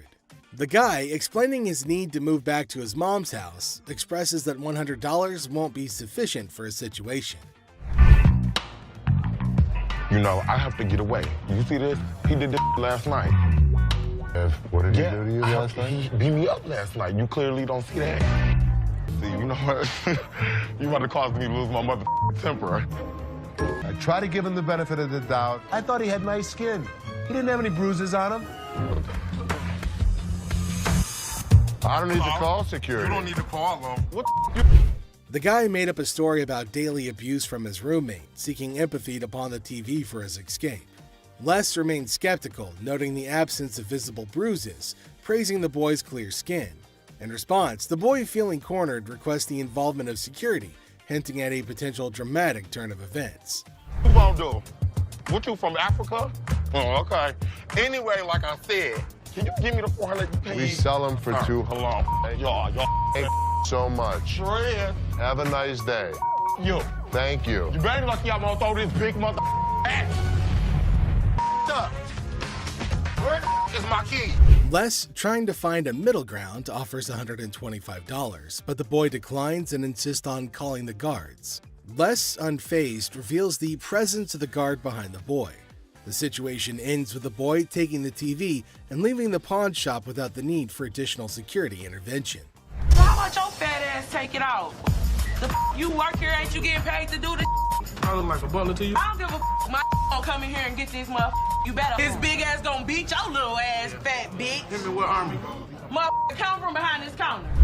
A tense situation arises as a black woman directs angry shouts at a guard. The guard, responding defensively, questions her, asking if he appears to be a butler in a moment of unexpected confrontation. You get back here. Your big ass on my way. Get this motherfucking speaker and take it outside. You want me to stop? Take the You brought it in. You're gonna take it out. So take it out. I'm not picking that up Then and you're taking it leaving it outside. Y'all can get your old ass Take out. your ass out of here. I'm What's gonna your take bitch ass out of here, y'all. You're not going to come in threatening my employees. Who gonna bring it outside? Despite Seth's efforts to intervene, the black woman continues her relentless shouting. Even another guard struggles to remove her. Suddenly, she notices Les, the owner, standing behind her. In an unexpected turn, she bursts into laughter and mockingly tells Les to leave. Yo, big ass, you can grab that bitch too, ogre. Motherfucking big ass, Shrek ass following behind me. We will give you the respect and the decency you deserve, but when you're threatening my family, we throw you out of here. Bitches, for life. Taking matters into her own hands, the woman starts leaving, dubbing the guards as Shrek on her way out. The situation takes an unexpected and humorous turn as she adds a touch of sass to her departure. Let's take a look at it. All right. I'm here with my man, and we got in a big argument, and he left me, so I need to He get left back you home. here? To Hawaii. Oh, really? Where about? Honolulu. Oh, okay. Got a ride from my cousin, so you gotta hurry up. There came a woman at Ashley's counter to sell her chain. Now Ashley's looking at her chain to see whether it's worthy enough or not. She's asking Ashley to hurry up as she has to leave earlier as her spouse has left her alone here. Really? Okay, how much did you need? I was just trying to knot this for you to be nice, but... $600. What about that? I got this from one of my aunts in Africa. This is $600. Oh, do you know what it is? It's actually a Tahitian pearl.